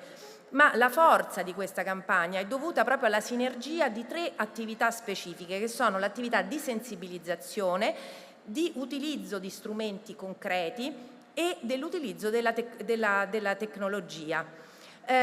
Sono state centinaia infatti le affissioni messe nelle città proprio per sensibilizzare i cittadini, ma anche l'utilizzo della nostra scena del crimine che avete visto all'ingresso e che suscita ancora molto stupore, ma che è un po' appunto ormai rappresenta il simbolo di questa campagna e proprio ci vuol far vedere come appunto le vittime, che sono pesci, tartarughe e uccelli, appunto vengono uccisi da quello che è dal mozzicone e dagli altri piccoli rifiuti. Quindi vuole farci vedere proprio come un piccolo gesto può causare un grande crimine. Accanto a questo, dicevamo, abbiamo fatto anche delle azioni concrete e qui veniamo al nostro portamozziconi. Ne sono stati distribuiti quasi 50.000 perché il portamozzicone, appunto, eccolo, è uno strumento fondamentale proprio perché dagli studi fatti negli anni precedenti abbiamo visto che è un gesto che le persone fanno automaticamente, inconsapevolmente, quello di buttare il mozzicone, e quindi avere uno strumento a portata di mano sicuramente aiuta. Poi abbiamo seguito il suggerimento della senatrice Gallone che avete sentito prima, perché appunto è stato fatto uno studio specifico legato alle tabaccherie. Quest'anno infatti sono stati distribuiti i portamozziconi proprio alle persone che acquistavano le sigarette ed è stato fatto dalle società di cui parleremo dopo una ricerca proprio per capire se c'era una riduzione dei mozziconi in quelle aree che invece erano considerate delle aree molto inquinate. Effettivamente abbiamo avuto degli ottimi risultati, ma di questo poi ci parleranno gli esperti. Quindi dicevamo che accanto a questo è stata fondamentale l'utilizzo della tecnologia che supporta il nostro lavoro, perché tutto se viene misurato e se viene quantificato sicuramente è più facilmente applicabile poi in altri posti. Vorrei ringraziare per questo la startup italiana Just on Earth, che è il secondo anno che ci segue in questa campagna, e vorrei ringraziare l'amministratore delegato Valentina Piccioli, che è con noi oggi e che poi ci spiegherà di più di come loro utilizzano la tecnologia satellitare e l'intelligenza artificiale proprio per riuscire a fare un conteggio quantitativo del numero di mozziconi e di piccoli rifiuti presenti nell'ambiente prima, durante e dopo la campagna. Quest'anno abbiamo avuto anche altri partner d'eccezione nella ricerca, che sono la società SVC, azienda leader nel campo delle ricerche di mercato, e la startup Rachel. Vorrei ringraziare Francesco Biasol che è con noi oggi e che ci spiegherà di più del loro lavoro. Loro hanno lavorato più sull'aspetto qualitativo, quindi sono stati distribuiti dai nostri volontari moltissimi questionari proprio per approfondire la sensibilità ambientale dei cittadini e il motivo per cui alcuni gesti appunto vengono fatti in maniera così automatica. Ora tutti questi dati raccolti saranno disponibili sulla piattaforma piccoligesti.eu proprio perché l'obiettivo di questo lavoro è di mettere a disposizione delle istituzioni, delle amministrazioni locali dati e best practice che possono essere riutilizzabili. Inoltre questi dati sono anche importanti in vista dell'applicazione della direttiva SUP e quindi dello schema di responsabilità esteso del produttore. Come sappiamo l'Italia ha recepito la direttiva all'inizio dell'anno, purtroppo siamo ancora in attesa dei decreti attuativi che invece sono molto importanti e molto urgenti per fare ancora un passo avanti in questo lavoro, proprio perché l'industria in questo modo potrà lavorare unita con delle linee guida precise. Queste attività che vi ho descritto molto sommariamente, ma sono state appunto il lavoro intenso di un anno in tante città italiane, sono state possibili ovviamente grazie al supporto di British American Tobacco Italia, e vorrei ringraziare l'amministratore delegato Roberta Palazzetti, che crede moltissimo in questa campagna, ma la vorrei anche ringraziare per il lavoro che sta facendo con la sua campagna di sostenibilità Better Tomorrow, che appunto proprio a dimostrazione di quanto l'industria può impegnarsi in maniera vera e concreta per la sostenibilità ambientale. Accanto appunto vorrei ringraziare ovviamente le istituzioni. Noi abbiamo il patrocinio del Ministero della Transizione Ecologica, quindi vorrei ringraziare il Capodipartimento della Transizione Ecologica, ingegnere Laura D'Aprile, e la sottosegretaria Vania Gava. Che poi avremo forse un messaggio, ma non sono potute essere con noi oggi, ma appunto sono a supporto sempre della nostra campagna, e la senatrice Alessandra Gallone, che avrete capito è molto appassionata di questo tema e ci dà molti spunti per poter lavorare meglio. Quindi vorrei ringraziare tutto il nostro gruppo di lavoro per aver messo a disposizione un altissimo livello di professionalità, di innovazione, e perché tutti insieme abbiamo potuto lavorare, istituzioni, terzo settore e privati, proprio per un obiettivo comune, per un obiettivo che è il bene del nostro mare, del nostro ambiente e di tutti noi, perché solo l'unione di tanti piccoli gesti tutti insieme ci possono portare a dei risultati concreti. Grazie.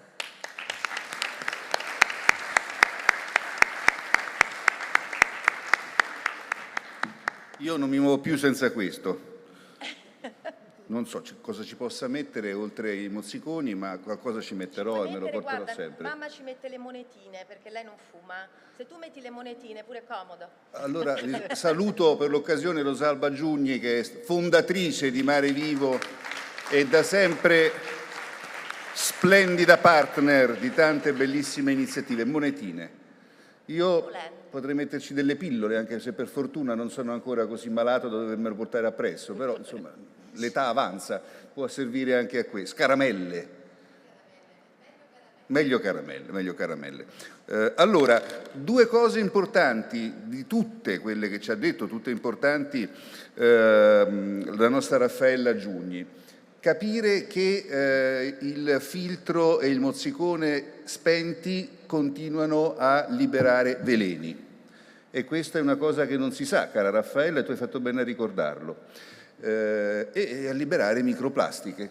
Molti non sanno che nel filtro le microplastiche sono necessarie proprio per proteggere la salute dei fumatori, per filtrare ancora meglio. L'altro aspetto è proprio il non credere a quello in cui molti credono, e cioè che quando vedono il mozzicone in acqua, a parte la bruttezza, vedono questo sfaldamento sia della parte cartacea che della parte del filtro, dicendo beh, è chiaro, si sta distruggendo. No, non si distrugge, si come dire, degrada e anzi si moltiplica in termini di capacità inquinante. L'altra cosa importante che ha detto Raffaella, perché secondo me rientra in questa opera di educazione che vorremmo fare, parlo come docente di scienze della comunicazione, è che buttare in un tombino a Pordenone può voler dire alla fine ritrovarselo nei fiumi, nelle acque di scarico e di nuovo in mare alla fine. Quindi anche questo gesto, che non è un gran gesto, può alla fine, anzi sicuramente, danneggiare il mare a valle. Ancora, ne parlavamo poco fa, molti mettono il mozzicone nei vasi da fiori, nelle zone dove c'è della terra, per cercare di ingentilire e di migliorare l'ambiente, e anche lì l'avvelenamento della terra ha il suo senso. E poi insisto, veramente l'orrore riportato in questo bellissimo video di quello che butta il mozzicone fuori dal finestrino mentre sta al semaforo, mentre sta in coda, è un gesto molto frequente che non fa onore anche all'educazione ricevuta in famiglia o ricevuta a scuola. Mi piace molto che abbiamo applicato, vedo qui molti appartenenti alla generazione dei nativi digitali, che saranno contenti di questo, le nuove tecnologie, l'applicazione delle nuove tecnologie per monitorare come va la campagna, per monitorare la distribuzione del littering, per monitorare la diminuzione del littering grazie a questa bellissima iniziativa soltanto in 3 anni. Quindi, come dire, e come abbiamo sempre sostenuto, le nuove tecnologie e la tecnologia digitale, l'intelligenza artificiale al servizio di un Better Tomorrow. Ed eccoci qua ai nostri amati amici di BAT.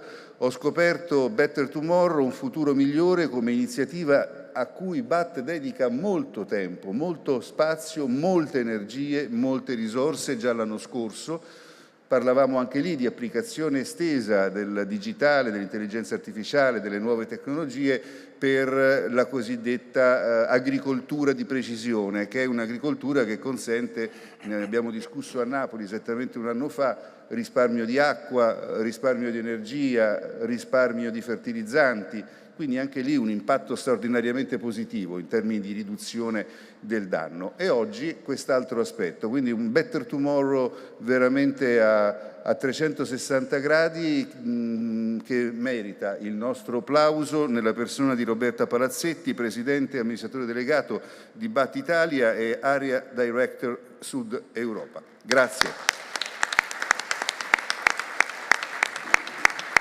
Passo il testimone. Sta bene come polvere. Buongiorno, anzi buon pomeriggio a tutti, felicissima di ritrovarci qua, di ritrovarci per la condivisione dei risultati della terza edizione di Piccoli Gesti Grandi Crimini. È molto interessante essere qui in questo momento e pensare agli inizi della nostra avventura. E se ci pensate bene, io me lo ricordo benissimo, la nostra avventura è iniziata nell'estate, nella prima estate del Covid, ed è stata una grande scommessa iniziare in quel momento per poi continuare anno dopo anno a renderla più forte, più importante ed aumentare lo scopo di questa attività. Vorrei iniziare con alcuni ringraziamenti, e non è solo per ringraziare le persone o le istituzioni che ci sono state vicino, ma per sottolineare che ogni qualvolta si vuole fare una trasformazione in positivo per un Better Tomorrow, è importante remare tutti insieme, e ci sono vari elementi che hanno remato insieme nel portare i risultati di riduzione di littering di cui parleremo. Intanto mi preme ringraziare le autorità che a vario titolo hanno supportato il progetto, la sottosegretaria al Ministero della Transizione Ecologica, l'onorevole Vannia Gava, la senatrice Gallone, l'avete sentita, è stata sempre molto vicina a noi, ci ha dato degli spunti interessantissimi, la dottoressa Laura D'Aprile e il sindaco di Trieste che si unirà con noi alla fine di questa sessione. Poi i partner del progetto, quindi l'aspetto che veramente, e le organizzazioni che veramente lavorano sul campo e conoscono le problematiche ambientali, e quindi Raffaella Giugni, il vicepresidente responsabile delle relazioni istituzionali di Mare Vivo, i sindaci che ci hanno aiutato e accompagnato e che giocano un ruolo essenziale nel determinare il successo di questa attività, quindi i sindaci dei comuni di Pescara, di Salerno, di Viareggio, di Pordenone e ovviamente di Trieste che ci ospita. E infine quelli che sono i nostri partner tecnici del progetto, quindi SVG, Just on Earth e Rachel. Perché dico questo? Perché, come ho detto all'inizio, è fondamentale avere una squadra che tenga insieme tutti gli elementi. È solo attraverso una collaborazione tra istituzioni, aziende private, sindaci, realtà locali, supportati dalla scienza e dall'innovazione, che si possono fare dei veri sostenibili cambiamenti. Come è stato anticipato e come molti di voi sanno, perché ne parlo sempre, BET si è data una missione di costruire a Better Tomorrow, un futuro migliore per i propri consumatori, per la collettività, per i propri dipendenti e per l'impatto sociale e ambientale che può avere. È chiaro che in questa logica rientra Piccoli Gesti Grandi Crimini, ma mi va anche di ricordare che noi abbiamo degli obiettivi molto molto importanti come azienda. Ci siamo dati l'obiettivo entro il 2025 di eliminare tutto l'uso di monoplastica non necessaria. Ci siamo dati l'obiettivo entro il 2030 di raggiungere la carbon neutrality da un punto di vista di tutta la nostra azienda, e del 2050 influenzerà anche la filiera. È in questo contesto che va visto anche Piccoli Gesti Grandi Crimini. Infine, è grandioso quest'anno essere qui a Trieste. Come sapete, ormai Trieste sta diventando la nostra seconda o prima casa. in Italia. Stiamo procedendo rapidamente nella creazione di un Innovation Hub a Trieste, che farà proprio questo, sarà un centro di sviluppo, ricerca e produzione di nuovi prodotti innovativi a riduzione di rischio. Quindi è ancora più importante per noi essere qua. Nel quadro complessivo l'unica cosa che posso dire di piccoli gesti grandi crimini è che diventa sempre più importante anno dopo anno. Abbiamo iniziato con una città, abbiamo espanso in altre città negli anni successivi, quest'anno ci stiamo espandendo in Grecia e in Portogallo, ma voglio anche dire che Piccoli Gesti Grandi Crimini è entrato nel nostro report di sostenibilità come azienda a livello globale. BT è da 20 anni all'interno del Sustainability Index globale, l'unica azienda nel suo settore ad esserlo, e Piccoli Gesti Grandi Crimini è anche citata all'interno di questo report come esempio e best practice che BT sta portando nel mondo, per vedere sempre più paesi che possano applicare quello che noi abbiamo fatto qua.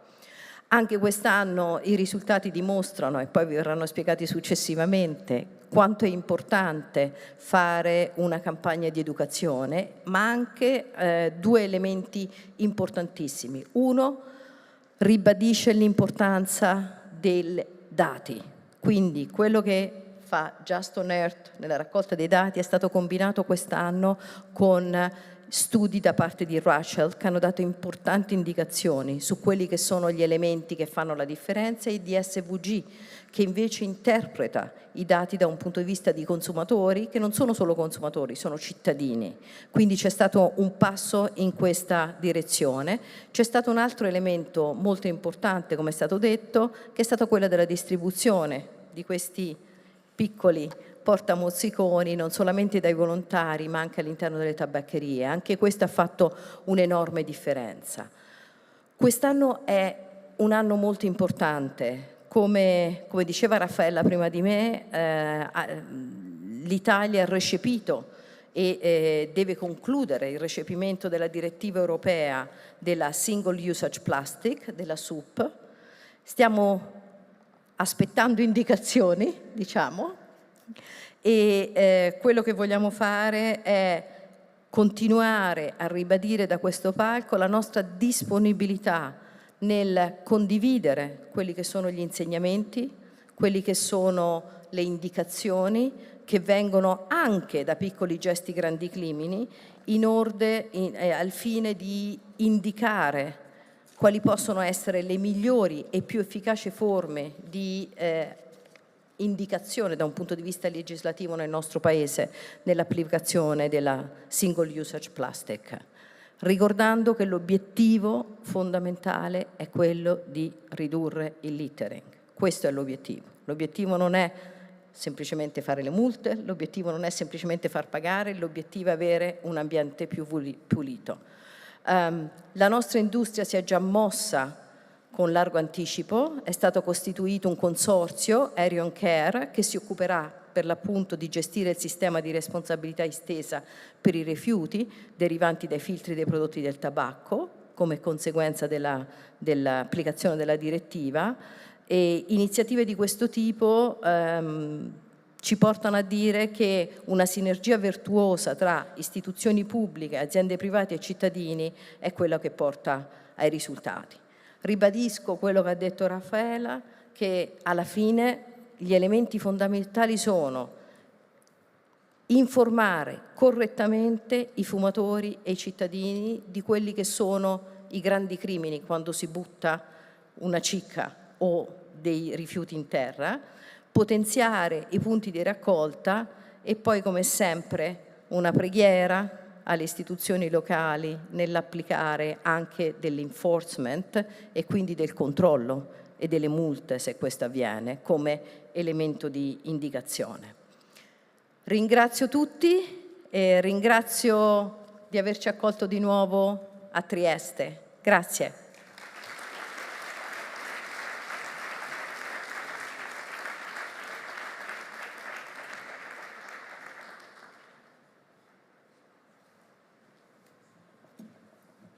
Stava parlando la nostra Presidente e non si è accorta che dietro 4 è passato il sindaco, che ringrazio e che saluto. Benvenuto, no, perché era stato salutato e ringraziato in sua assenza.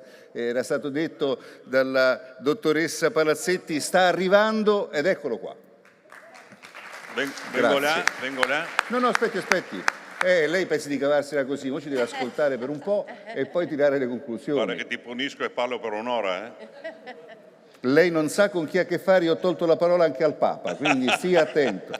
No, ne siamo molto grati di averci accolto con tanto favore, mi hanno detto con grande partecipazione e con grande disponibilità, perché questa iniziativa, dicevamo all'inizio, l'ho detto anch'io, è legata a una antica tradizione e il legame di Trieste col mare dal punto di vista anche dell'attenzione per la sua protezione. Ricordavo i miei esordi tanti anni fa con i gruppi del WWF al Castello di Miramare, quindi insomma questa è una città a vocazione di sviluppo sostenibile. E poi ci dirà, come ci ha anche annunciato la dottoressa Palazzetti, accoglie un importantissimo investimento per cui Trieste è già e resterà la città delle assicurazioni, la città della cantieristica, la città del caffè, ma diventerà anche la città dell'innovazione nel campo di cui BAT è assolutamente leader nel mondo. Quindi veramente un giorno estremamente importante. Dottoressa Palazzetti, lei ha detto tra le tante cose tutte importanti due. Una, stavo guardando sullo smartphone, questa cosa della scena del crimine piace moltissimo.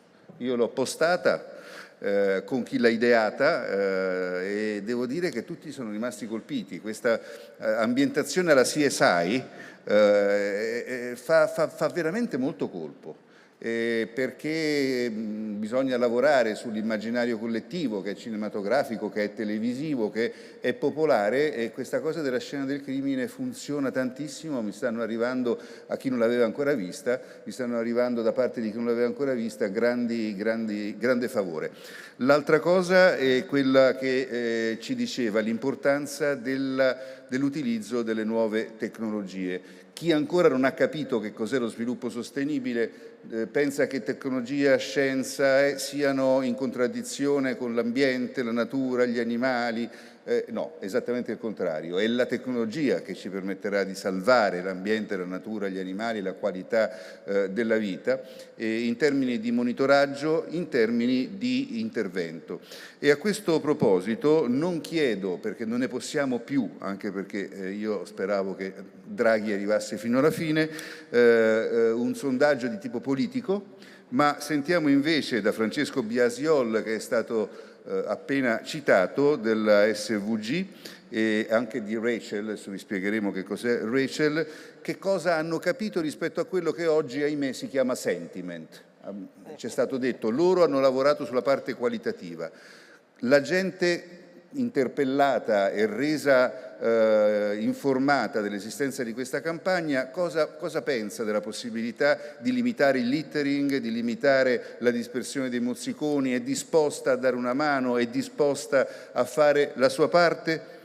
Non ve lo dico, ve lo dice Francesco Biasol. Grazie.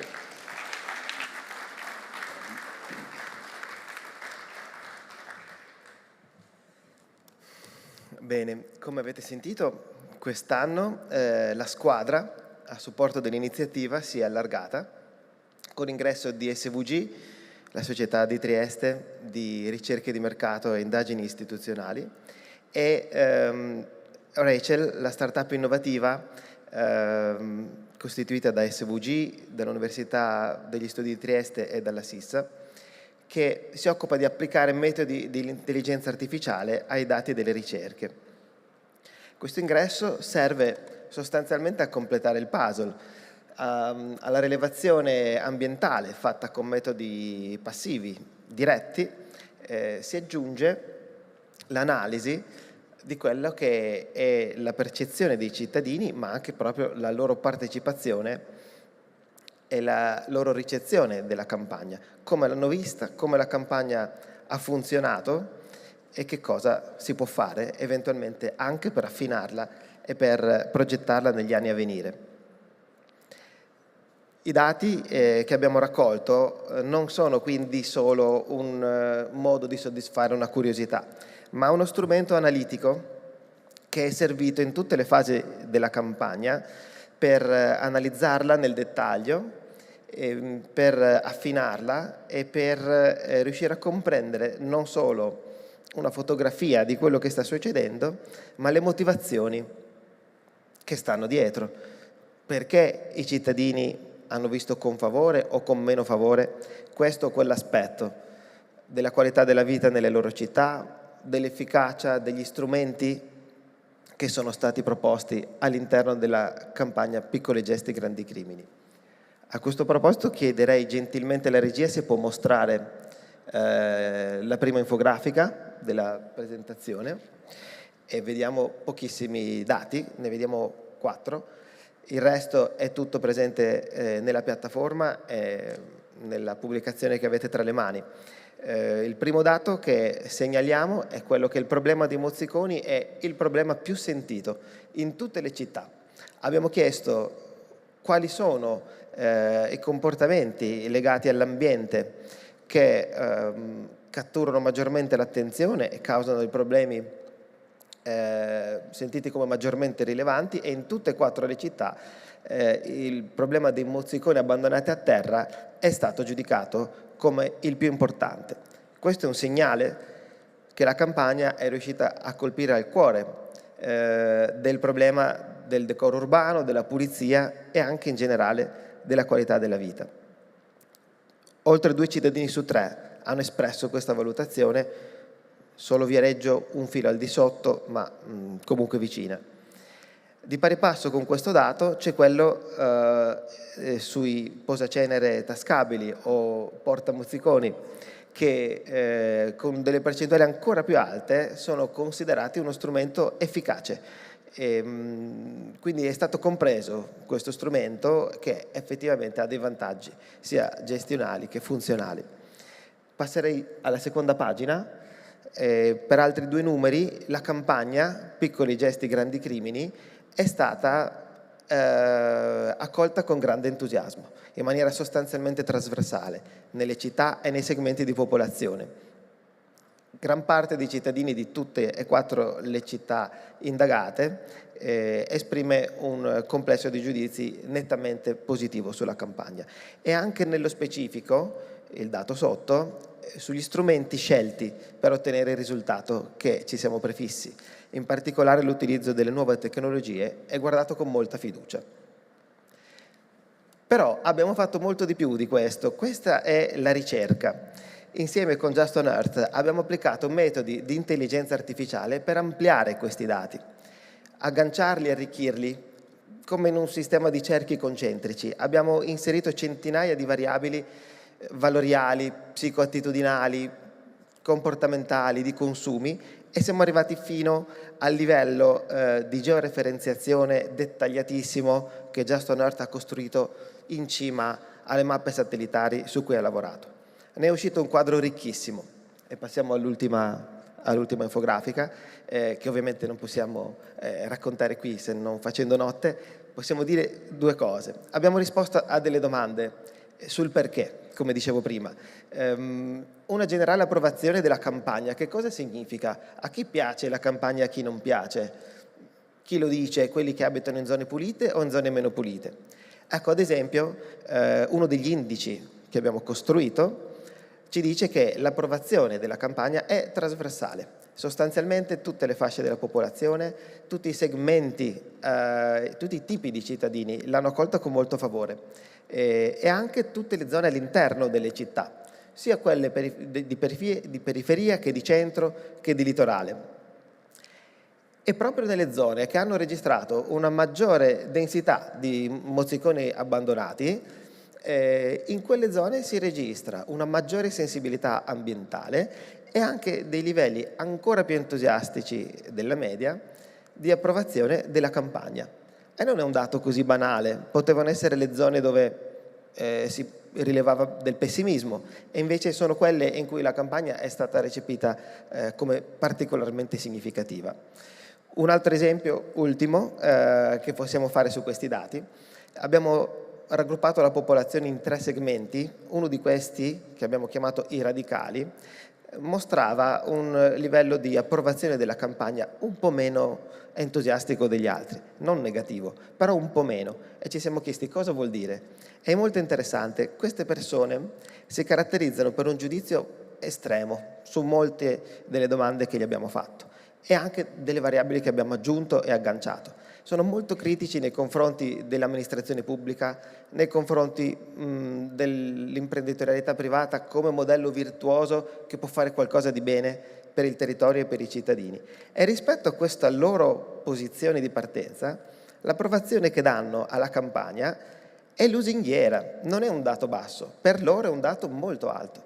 Questo ci significa che la campagna è riuscita a essere comunicata e compresa anche in segmenti di popolazione potenzialmente lontani da questo tipo di iniziative e che quindi non solo è risultato efficace, ma ha avuto anche degli effetti virtuosi, collaterali e inaspettati, come quello di essere un'occasione potenzialmente anche di riavvicinamento e di ricostruzione della fiducia e del dialogo dei cittadini nei confronti dell'amministrazione pubblica e delle grandi aziende che si impegnano nel territorio. Io mi fermerei qui. Per una volta non ha parlato di forchette. Questa cosa ci ha fatto molto piacere ed è stato estremamente sintetico, il che non vuol dire non essere esaustivo, perché il nostro tempo sta spirando, ma abbiamo il tempo di ascoltare, spero con la stessa sintesi, quest'altro approccio di tipo invece più quantitativo, sempre altamente tecnologico, con l'utilizzo di satelliti e intelligenza artificiale per vedere quanti sono questi mozziconi e come sono diminuiti. Meraviglioso. Valentina Piccioli, CEO di Just on Earth.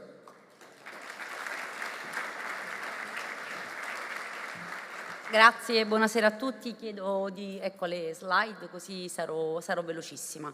Qual è il ruolo che gioca l'intelligenza artificiale all'interno di un progetto di questo tipo? Il ruolo dell'intelligenza artificiale è quello di dare risposte non scontate a domande molto complesse. L'attitudine di gettare i mozziconi per terra può sembrare scontata, tutti quanti noi abbiamo nel retrocraneo una motivazione, il fumatore lo getta perché è maleducato, il fumatore lo getta perché non trova il cestino. Questo può essere supportato o meno dai dati e l'intelligenza artificiale può fornirci delle risposte anche inaspettate rispetto ad un comportamento che riteniamo tutto sommato classificato anche a livello sociale in una determinata maniera. Che cosa abbiamo fatto noi per scoprire, diciamo, quello che c'è dietro il dato? Cioè il dato oggettivo è quanti mozziconi si trovano per terra in una città in un determinato momento, in particolare in luoghi topici della città. Noi abbiamo analizzato il fenomeno prima della campagna, cioè ovvero prima di tutta questa grande attività di comunicazione e di sensibilizzazione, li abbiamo contati, poi li abbiamo contati durante la campagna di sensibilizzazione e li abbiamo contati alla fine della campagna di sensibilizzazione. Beh, ovunque si ottiene un risultato evidente della diminuzione. Unendo i nostri dati oggettivi con quelli di Rachel, abbiamo scoperto che le campagne di sensibilizzazione servono, come diceva Francesco, vengono ben percepite dai cittadini e hanno un effetto immediato, un effetto deterrente immediato. Puoi andare avanti alla seconda slide?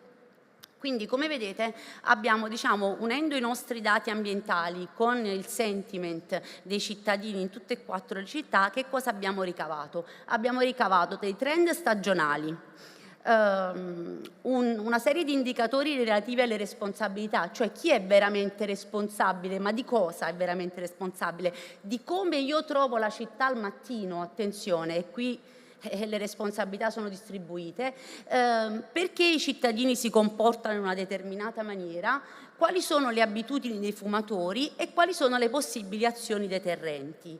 E qui sostanzialmente l'intelligenza artificiale, essendo un processo, diciamo, continuo che non si blocca, in evoluzione, mette a disposizione oggi di chi vuole leggere questi dati, in particolare delle amministrazioni pubbliche, nuovi consigli su come agire laddove la campagna di sensibilizzazione si è chiusa. Cioè oggi io che non sono di Trieste, che non vivo a Trieste, credo di conoscere in qualche modo i comportamenti dei triestini analizzando i dati ambientali uniti con i questionari di SVG e le indagini di intelligenza artificiale di Rachel, perché li abbiamo analizzati dal punto di vista meramente dei dati e saremmo in grado ad esempio di dare dei suggerimenti forse anche inaspettati su come migliorare la percezione della qualità della vita e della percezione del decoro urbano da parte dei cittadini di Trieste. Potremmo fare lo stesso su Pescara, potremmo fare lo stesso su Viareggio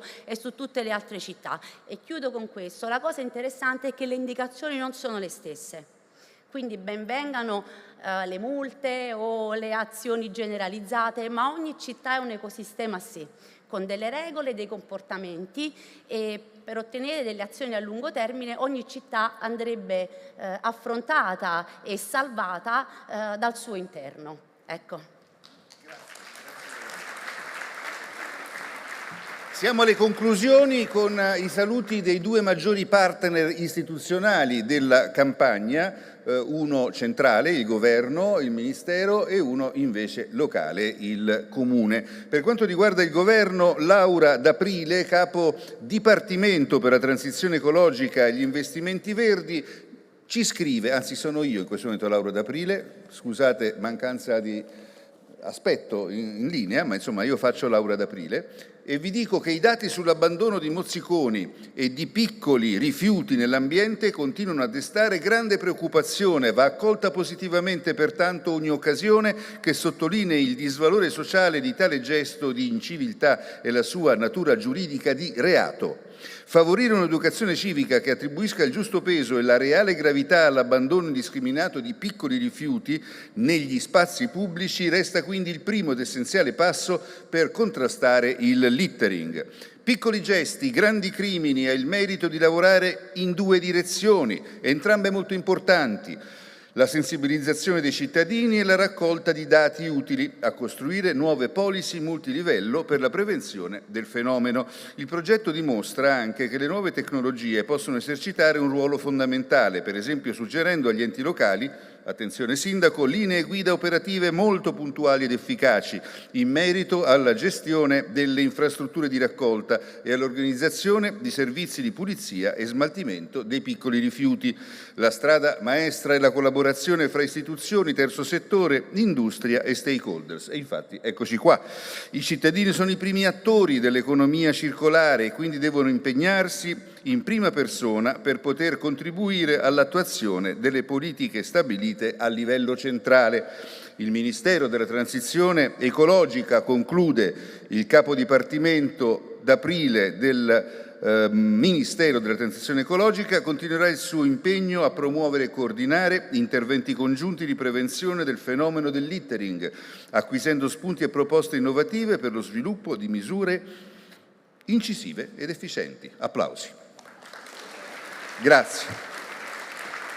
E concludiamo in bellezza con il sindaco di Trieste, il quale deve sapere che laggiù si aggira il più grande giornalista italiano, un caro amico che si chiama Molinari, direttore di Repubblica e direttore editoriale di tutte le iniziative del gruppo Gedi. Quindi d'ora in avanti il suo essere breve o essere lungo è un problema di rapporto con il potere mediatico, non con me, anche perché è venuto qui per celebrare un grande triestino e per sottolineare l'arrivo di Bata a Trieste nel rispetto di una grande tradizione culturale. Il sindaco di Trieste, grazie. Maurizio, abbia pazienza, ci siamo quasi.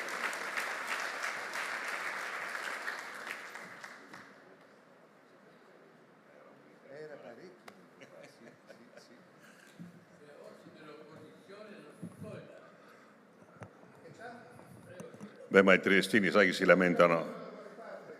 Alessandro, se fai i fuochi d'artificio a Ferragosto non va bene se non li fai. Se li fai non va bene, allora vedi che i triestini sono... Intanto buonasera a tutti. Saluto anche Molinari, dov'è? Che ciao caro, benvenuto. No, vedo anche tanti ragazzi qui.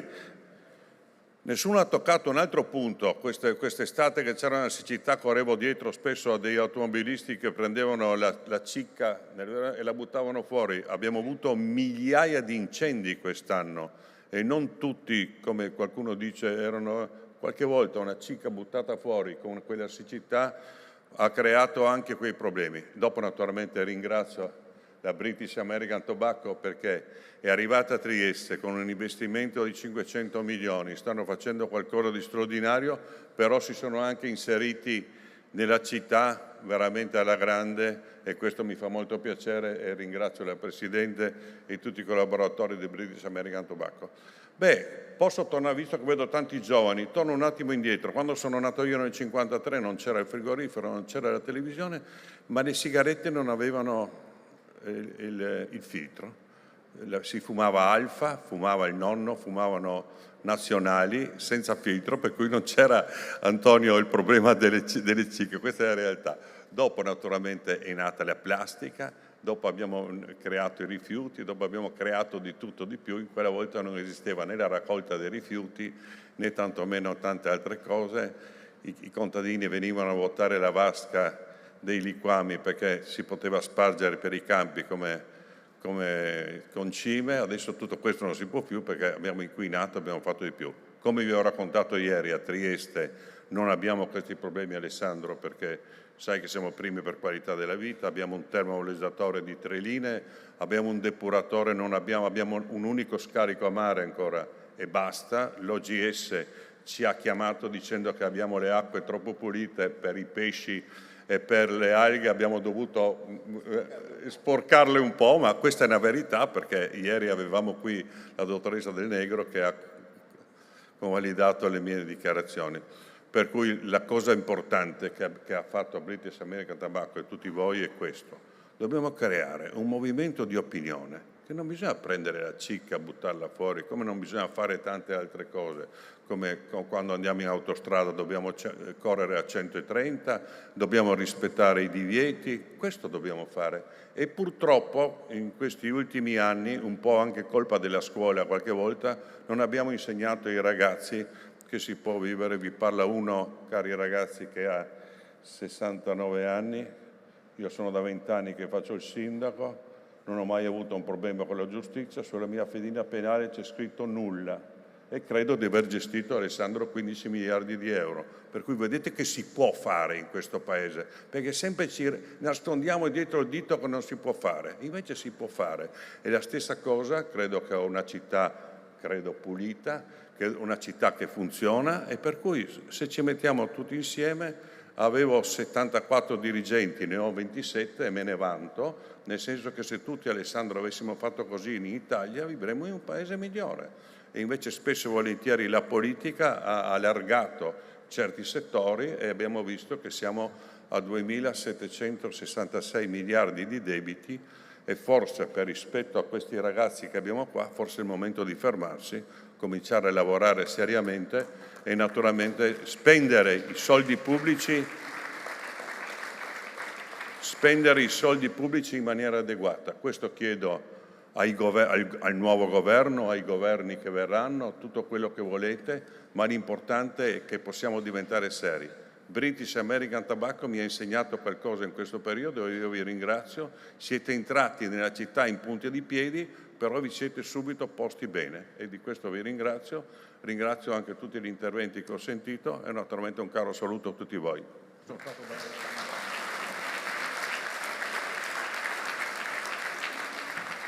A questo punto vorrei invitare il mio amico direttore di Repubblica Maurizio Molinari a venire sul palco per seguire con noi questo bellissimo documentario che è un omaggio a un grande giornalista, il direttore del Piccolo che ci ha lasciato da poco. Benvenuto a Maurizio Molinari, grazie. Perché l'arrivo di BAT a Trieste... Benvenuto. Grazie Alessandro, un maestro. Ma va, tu sei un maestro. Stavamo insieme sui banchi di scuola a imparare il giornalismo all'inizio degli anni '80, uno accanto all'altro. E vi dicevo, BAT è arrivata a Trieste nel rispetto e dando un contributo all'ecologia della città, quindi al mantenimento di questa pulizia sia estetica, visiva, ma anche sostanziale, ma anche nella sua storia culturale. Pensare a Monastier vuol dire proprio pensare a sapersi inserire in una città che grazie al collegamento con la Mitteleuropa ha svecchiato e sprovincializzato l'Italia partendo proprio dal nord-est. Quindi vediamo adesso insieme questo bellissimo, breve documentario e poi da par suo Maurizio Molinari ci commenterà le immagini e ci dirà chi era questo grande direttore, grande interprete attraverso il piccolo di Trieste.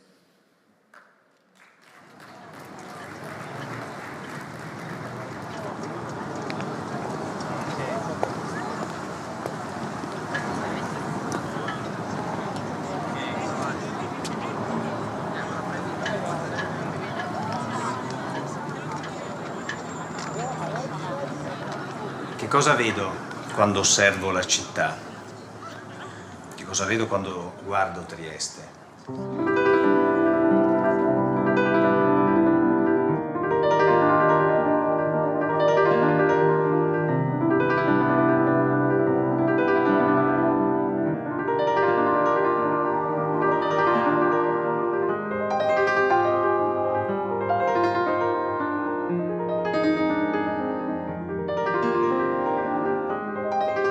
Vedo molte cose.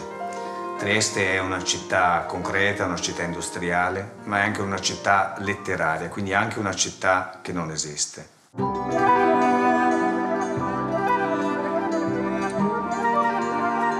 Innanzitutto Trieste è Tergestum, la città romana, che sta ancora in parte arroccata sulla collina, la collina di San Giusto, ma quella è una parte forse un po' più dimenticata.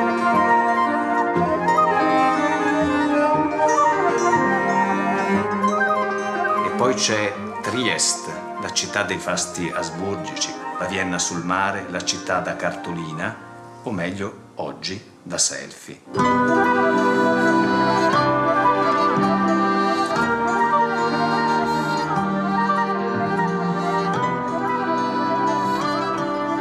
E poi c'è naturalmente una città moderna, molto moderna, quella fatta di vetro, di cemento e del ferro del porto, che è tanta roba, ha un impatto fortissimo sulla città.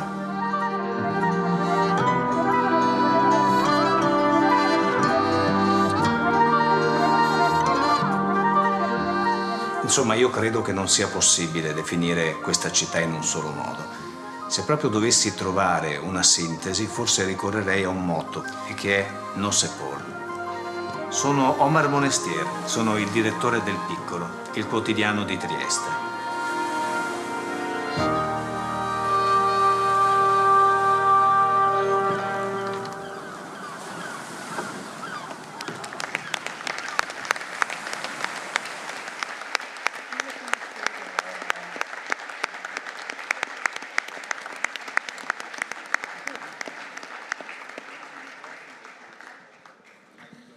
Grazie Alessandro, grazie a Omar Monestier per questa testimonianza che ci ha lasciato di amore e di passione per una città alla quale ha dedicato le ultime sue appassionanti fatiche intellettuali e giornalistiche.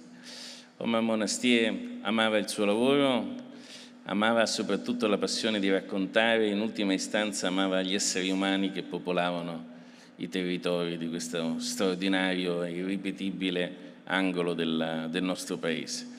Negli incontri in redazione che facevamo, lui declinava questa sua passione sempre appunto sul rispetto delle piccole località, sul rispetto delle piccole comunità. La sua idea di fondo era che un giornalista doveva essere dentro la comunità e crescere con la comunità per raccontarla dall'interno, al fine di poterla conoscere e interpretare, proprio come lui ha fatto in questo breve documentario, parlando di una città come Trieste, alla quale tutti noi in qualche maniera siamo legati. Grazie a me.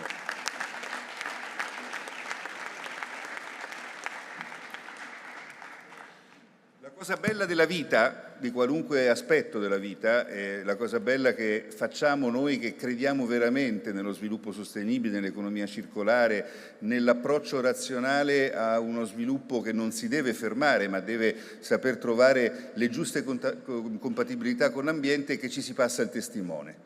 Quindi, come si dice nelle monarchie, ve lo dico da repubblicano, è morto il re, vive il re, in questo caso abbiamo chi ha ricevuto questo testimone piuttosto pesante e importante, come ha ricordato il direttore Molinari, Roberta Giani, che dirige adesso il Piccolo e che volevo invitare a fare un saluto e a dirci come vive questa importantissima eredità che lei è sicuramente all'altezza di gestire, ma insomma è importante, no?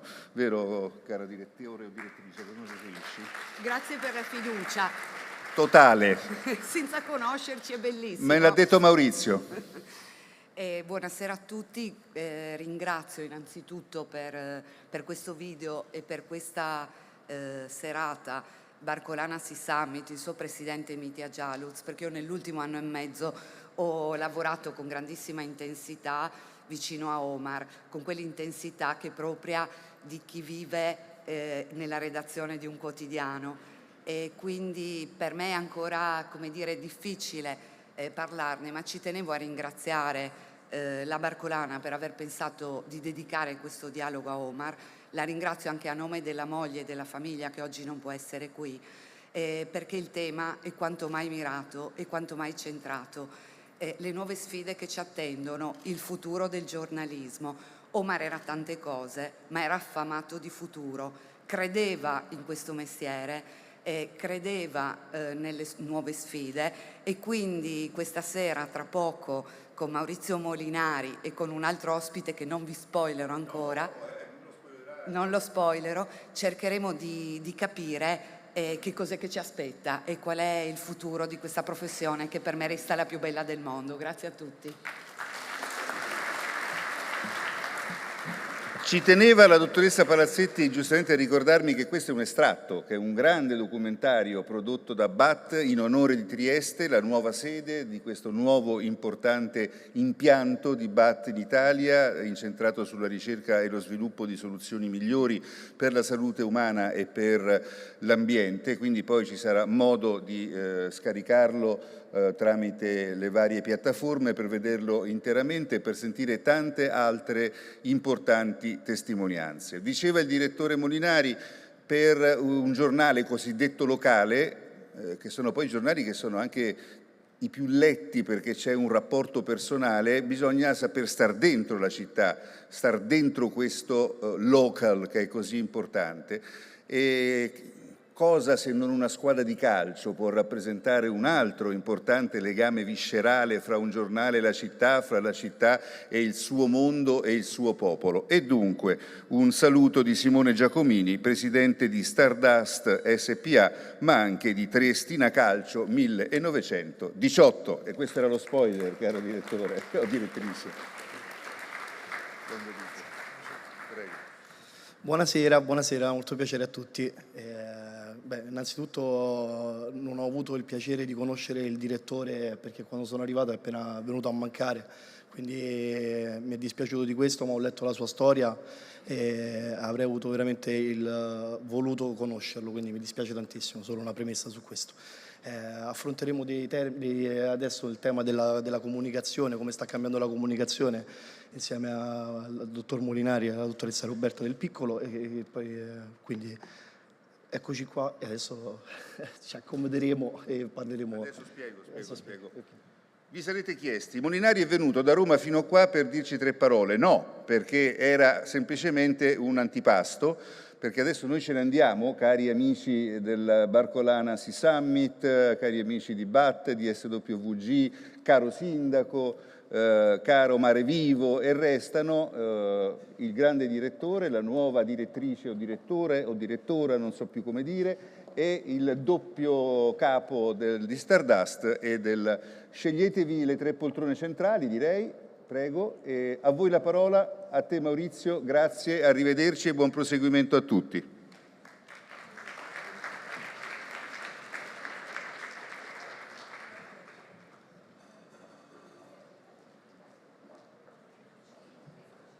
Qua si sente, sì. È un po' un dialogo in famiglia, possiamo dirlo, cioè nel senso che questo dialogo sul futuro del giornalismo mette insieme, io ho il compito di fare delle domande il più possibile intelligenti, ce la metterò tutta, una grande famiglia, una famiglia un po' allargata, con il direttore Maurizio Molinari, che è anche direttore di Repubblica, direttore del gruppo GEDI, e Simone Giacomini, che è l'ultimo, la new entry del nostro gruppo, che con la sua media agency, poi ci spiegherai bene che cos'è, ha portato un contributo di contemporaneità, di innovazione in GEDI. Ma partendo proprio dal tema dell'incontro, direttore Molinari, a che punto siamo? Quali sono, cioè, a che punto siamo del nostro futuro? Quali sono le sfide più imminenti che ci aspettano? Grazie Roberta, grazie alla Barcolana per questa occasione preziosa, grazie a Giacomini di essere qui con noi, è uno dei pionieri italiani sicuramente di maggiore successo nell'innovazione digitale. Io credo che noi siamo nel bel mezzo di una rivoluzione dove i contenuti intellettuali sono fondamentalmente il bene più scambiato nelle transazioni digitali in tutto il pianeta. Cioè, se noi andiamo a vedere, tutti noi usiamo dei device elettronici e ci scambiamo informazioni. Gran parte di queste informazioni sono contenuti intellettuali, cioè sono contenuti frutto della creazione intellettuale. Tutto questo arriva ovviamente anche in Italia, nel nostro paese, e vede un numero sempre più grande di persone interagire con questi contenuti intellettuali. Alle spalle abbiamo naturalmente una stagione antica che inizia con Gutenberg, la stampa, la radio, la televisione, poi l'avvento di internet, ma le piattaforme digitali sono quanto di più rivoluzionario la nostra mente potesse immaginare, ovvero il pubblico si distribuisce su nuovi spazi e la sfida di chi produce contenuti intellettuali è essere presenti in ognuno di questi spazi con delle conversazioni in grado di scambiare le notizie che vengono trovate e raccontate sempre con impegno di qualità con l'interesse dei singoli. E questo elemento, che è quello della conversazione e l'interazione, è il vero, secondo me, motore dell'innovazione, che obbliga i giornalisti a grande umiltà e, devo dire, secondo me, il pubblico a grande responsabilità, e consente a un gioiello come Stardust di essere fra noi. Ecco, Presidente Giacomini, ci spieghi innanzitutto in parole semplici cos'è Stardust, come è nata e come è cresciuta in maniera esponenziale in pochissimo tempo? Allora, no, è facile da raccontare perché sono dell'opinione che le cose semplici funzionano, quindi Stardust non è un algoritmo, non è niente di astratto. Stardust nasce dall'idea 2 anni e mezzo fa, 2 anni e 4 mesi fa, di stravolgere un po' il mondo dell'influencer marketing. Io faccio una premessa, vengo da un mondo molto più organizzato che è quello della produzione. Io venivo da quel mondo, della produzione teatrale, produzione televisiva, io facevo quel lavoro. Quando mi sono affacciato verso il mondo dei social mi sono reso conto che tutti quelli che ne facevano parte, che gestivano l'influencer, erano aziende, non erano aziende ma erano delle persone che si mettevano su quel mondo però senza avere una conoscenza oppure un excursus professionale organizzativo. Vedevo che con l'avvento di TikTok, della piattaforma TikTok, poi ho visto che stavano crescendo, perché prima gli influencer erano molto limitati, quando c'era solo Instagram e Facebook erano solo 2 piattaforme dove non permettevano non c'era meritocrazia, crescevi solamente se eri già famoso in televisione e quindi poteva permetterti di prendere più influencer. Là dentro appunto della piattaforma TikTok ho visto, dopo aver analizzato anche le aziende che circuitavano nel mondo dell'influencer marketing, ho visto che c'era proprio un buco. Il buco era che non c'era un'azienda organizzata che potesse diventare industria, che potesse gestire l'influencer, ma non come influencer solamente per farli fare post, stories, ma per organizzarli, per strutturarli, per professionalizzarli.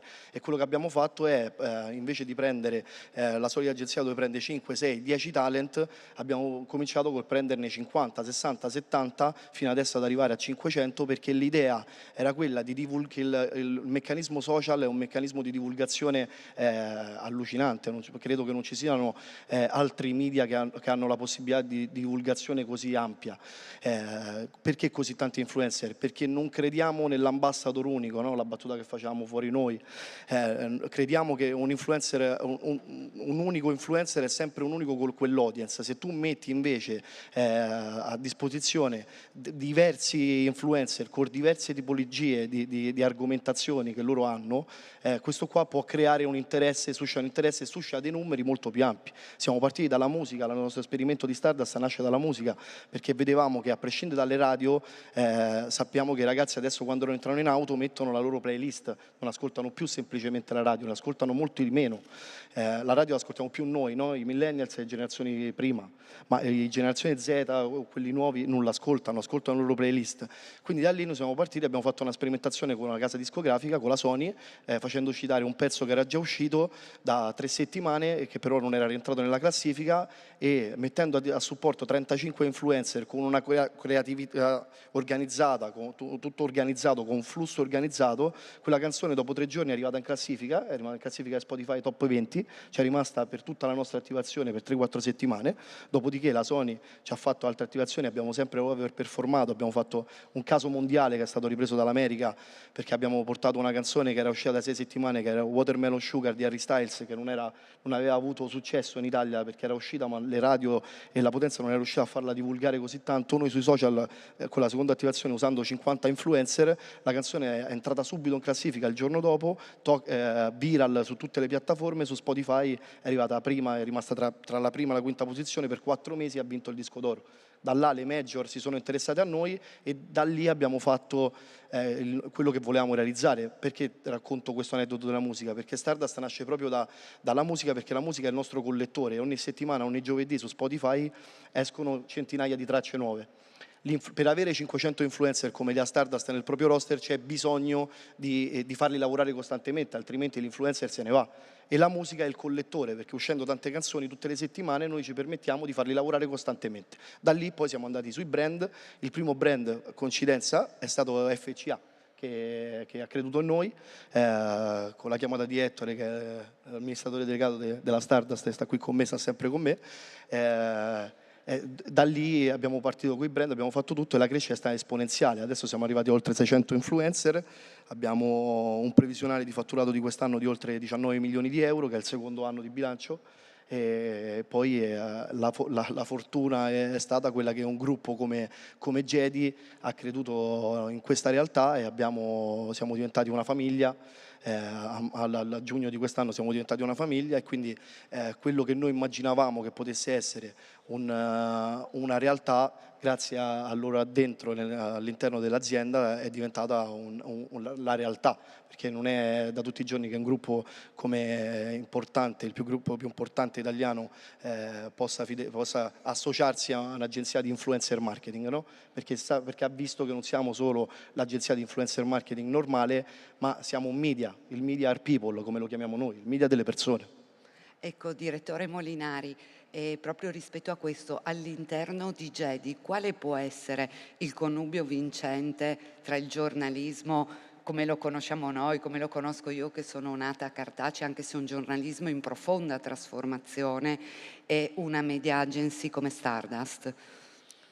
Questa è la sfida che noi abbiamo davanti, ed è una sfida che ha una risposta ibrida, come ibrida è la stagione che noi stiamo attraversando. Che cosa significa risposta ibrida? Significa che da una parte il giornalismo deve saper cogliere le nuove sfide, le nuove opportunità su tutte le piattaforme digitali e trovare appunto in Stardust ad esempio un partner di qualità nel dialogo con gli influencer, che di fatto sono le nuove edicole della nostra stagione.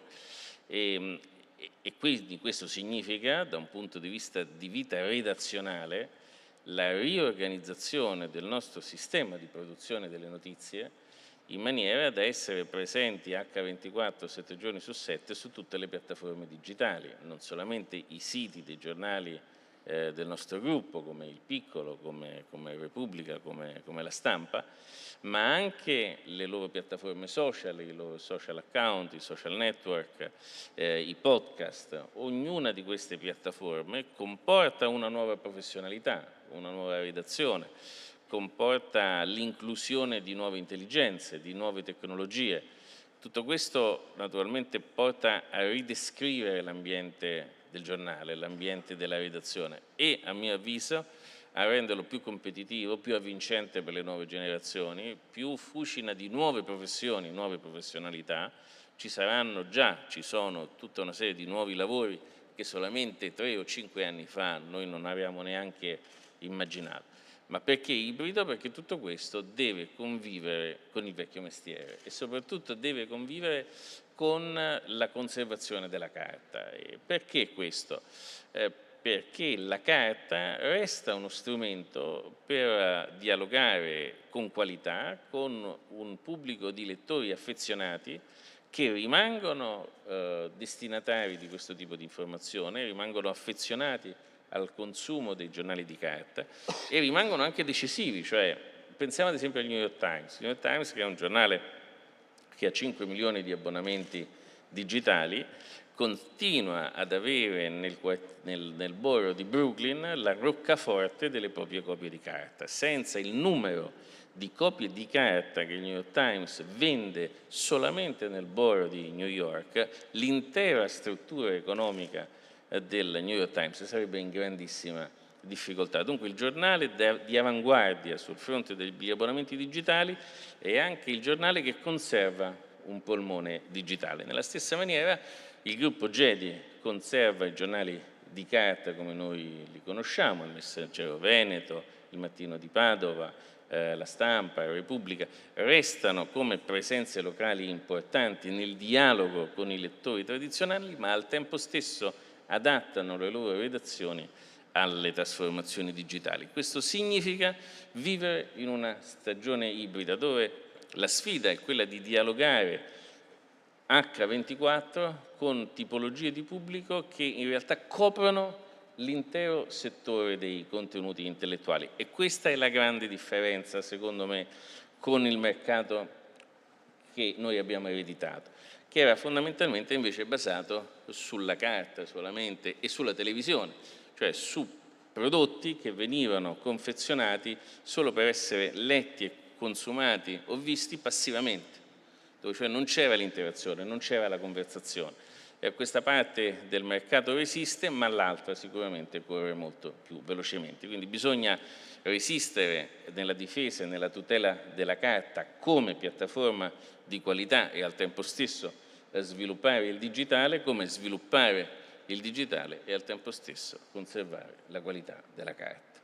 Presidente Giacomini, vista dall'altra parte, come siamo noi giornalisti? Ovvero per Stardust il dialogo e il rapporto con un giornalismo che sta cambiando, che il giornalismo di carta eccetera rappresenta una sfida, e quali possono essere il vostro contributo e il dialogo che si può aprire tra due realtà che apparentemente fino all'altro ieri sembravano lontane?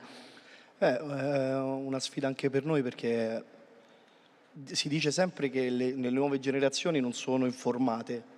Non è vero, le nuove generazioni forse sono le più informate di tutte, perché hanno dei meccanismi che prima non avevamo, sono quelle appunto dell'informazione social, l'informazione digital, stanno sempre sul telefonino e smanettando, wipeando, riescono sempre a tenersi informati. Quello che magari manca sono delle voci autorevoli per l'informazione giusta. Quindi la sfida tra Stardust e Gedi è quella di avere dei giornalisti incredibili che fanno informazione da sempre con un'autorevolezza fantastica, e trasmetterli alle nuove generazioni, facendoli informarli però usando un tone of voice differente da quello che usa la carta, perché l'importante è andare, se vai su dei giovani o vai sui meno giovani o vai sulle piattaforme, è cambiare quel tone of voice per ogni piattaforma, però rimanendo la fonte della notizia fatta da giornalisti autorevoli come quelli di Jedi. Quindi il tema, direttore, non è mai il contenuto, ma è la piattaforma, cioè il tema centrale resta il contenuto, per ogni piattaforma un contenuto diverso, ma la sfida si vincerà sempre sulla qualità? Non c'è dubbio che la sfida si vince sulla qualità. Fa impressione, oggi noi grazie all'intelligenza artificiale possiamo studiare il traffico digitale, i comportamenti degli utenti, che cosa leggono, cosa non leggono, che cosa preferiscono. Ci sono, ovviamente i gusti cambiano, ognuno è depositario della propria identità e la segue e tenta di informarsi sulla base di questo, ma non c'è nessun dubbio sul fatto che quando c'è una storia di qualità, una storia che davvero segna quel momento una differenza, il traffico si impenna. Quindi, come mi disse una volta il direttore del Washington Post, i lettori sono più intelligenti di noi. Noi dobbiamo partire da questa considerazione.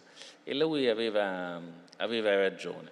E ad esempio facciamo un esempio molto banale ma interessante perché è di questi giorni. Uno dei temi più seguiti sicuramente è quello della rivolta dell'hijab, la rivolta delle donne iraniane che si battono per i loro diritti.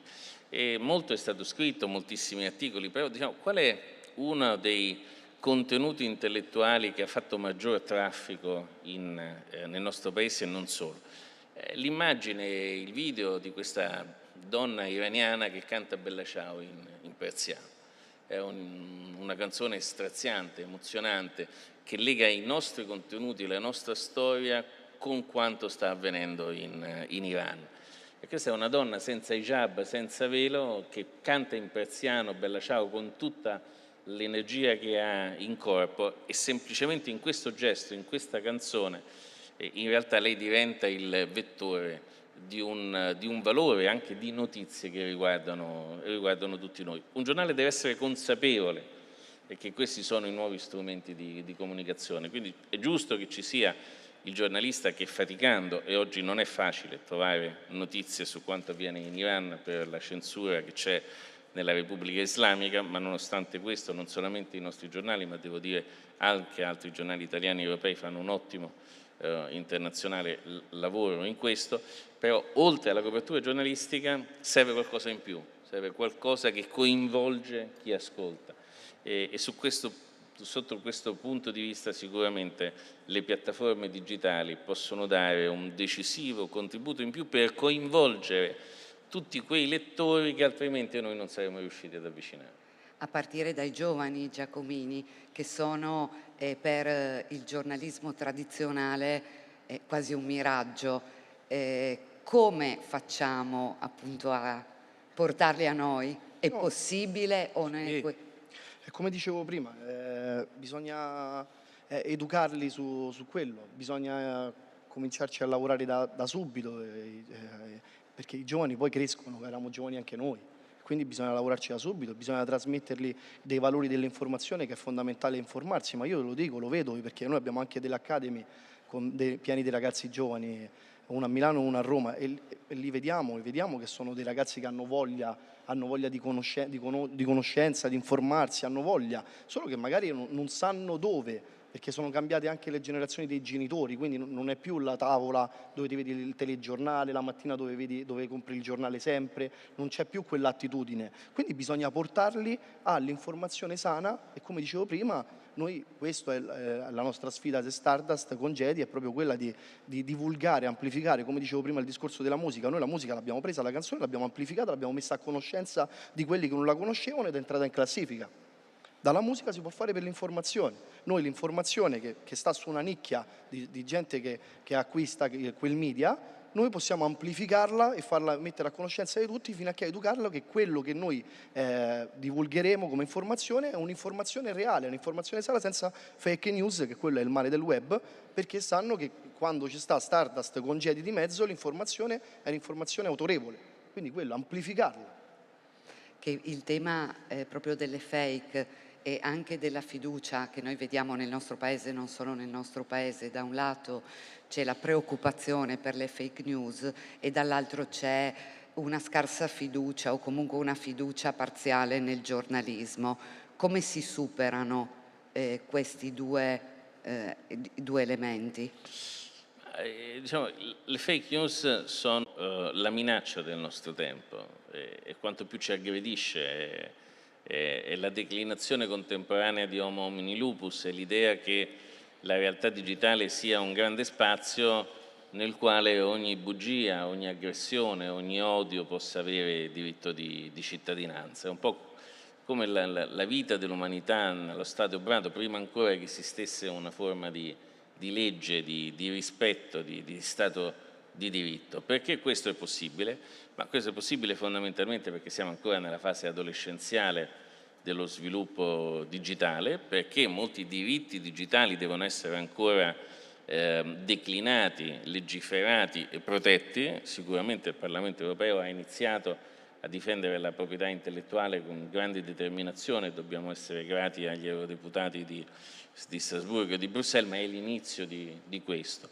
Io credo che in questo processo, nel quale l'Europa può essere sicuramente da traino rispetto a altre grandi democrazie, per la capacità dell'Europa di legiferare nel dettaglio nella realtà digitale, io credo che però in questo processo ci sia grande bisogno di un incontro fra la responsabilità di chi produce contenuti intellettuali e la responsabilità di chi consuma contenuti intellettuali.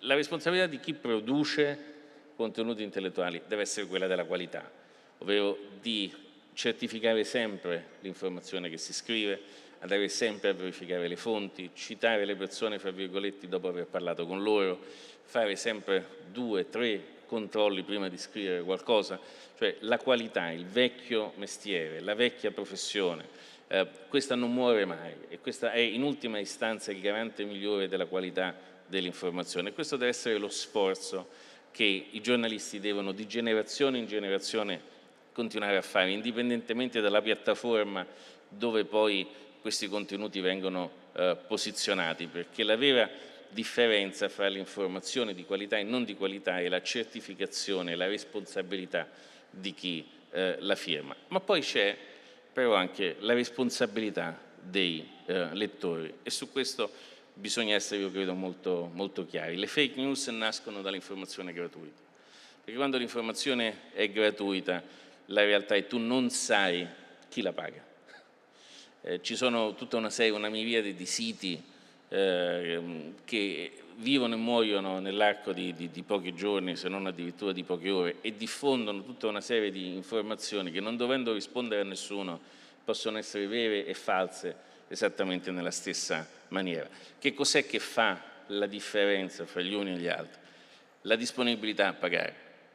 Quando i lettori accettano di pagare, i lettori accettano di impegnarsi, esattamente come quando si andava in edicola per comprare il giornale, perché pagando, anche che siano 1 centesimo, 10 centesimi, poi in quel momento si contribuisce a mantenere un'informazione di qualità che, per essere di qualità e essere indipendente, deve essere, da un punto di vista finanziario, autosufficiente.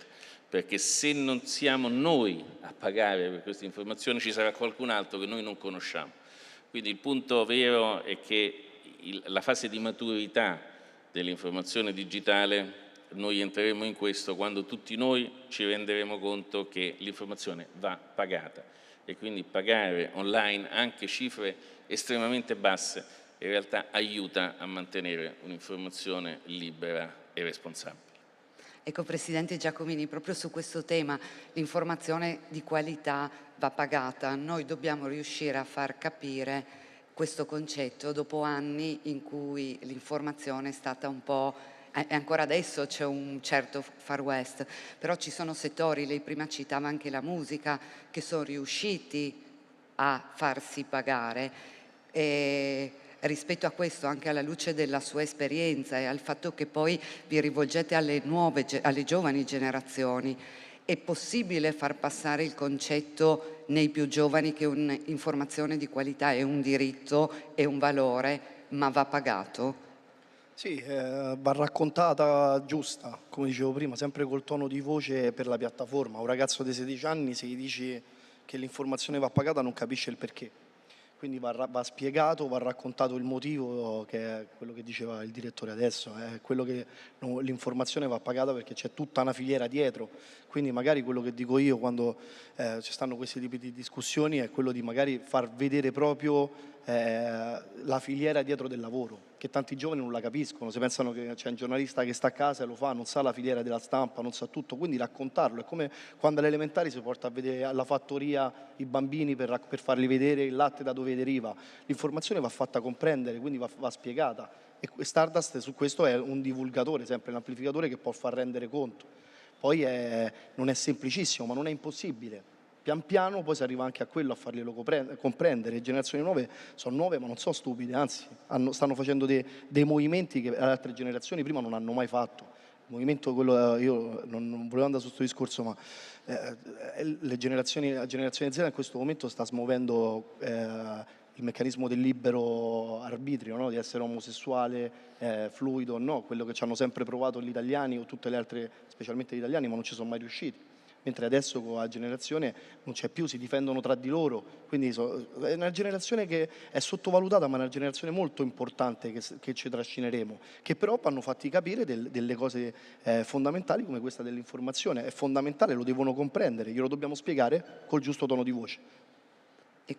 Giusto tono di voce, col giusto contenuto, col giusto il giusto contenuto, il giusto racconto, è la chiave di lettura. Stai parlando con una generazione che è differente dalle altre, c'è un buco proprio, io ce l'ho tutti i giorni a contatto con queste generazioni, c'è un buco, è una generazione completamente differente dalla mia, quindi quelli che hanno 18 anni adesso, a me che hanno 36, siamo completamente differenti, mentre quelli, io con mio fratello che si porta 10 anni in più, non eravamo così differenti. La generazione, c'erano cose che ci assimilava. Qui c'è un buco generazionale gigante. Questo buco generazionale va prima di tutto compreso bene per poi andarlo ad accompagnare e far comprendere determinate cose. Però bisogna conoscere bene innanzitutto come ragionano per entrarli dentro. Ma non so difficili, Direttore, i giovani dobbiamo cercare di capirli, però stanno cambiando anche gli italiani, sta cambiando l'opinione pubblica, cioè c'è uno sforzo. Come la dobbiamo, secondo te, raccontare? Cioè che sforzo deve fare il giornalismo oggi in questa fase storica del Paese? Io credo che Giacomini ha ragione nel dire che c'è un nuovo linguaggio, bisogna impossessarsi dei nuovi linguaggi. E quindi i giornali da una parte devono conservare i linguaggi che già conoscono, perché c'è un numero importante di lettori che li seguono per questi, ma devono al tempo stesso trovare nuovi linguaggi.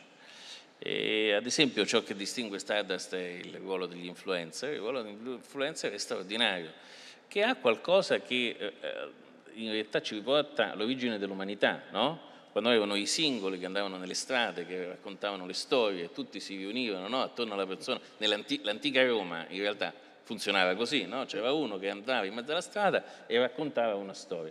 Quella storia poteva essere vera, meno vera, ma comunque aveva dei riferimenti, e tutto il quartiere, tutta la città raccontava di questo. Cioè la tradizione orale, il racconto della tradizione orale è fondamentale.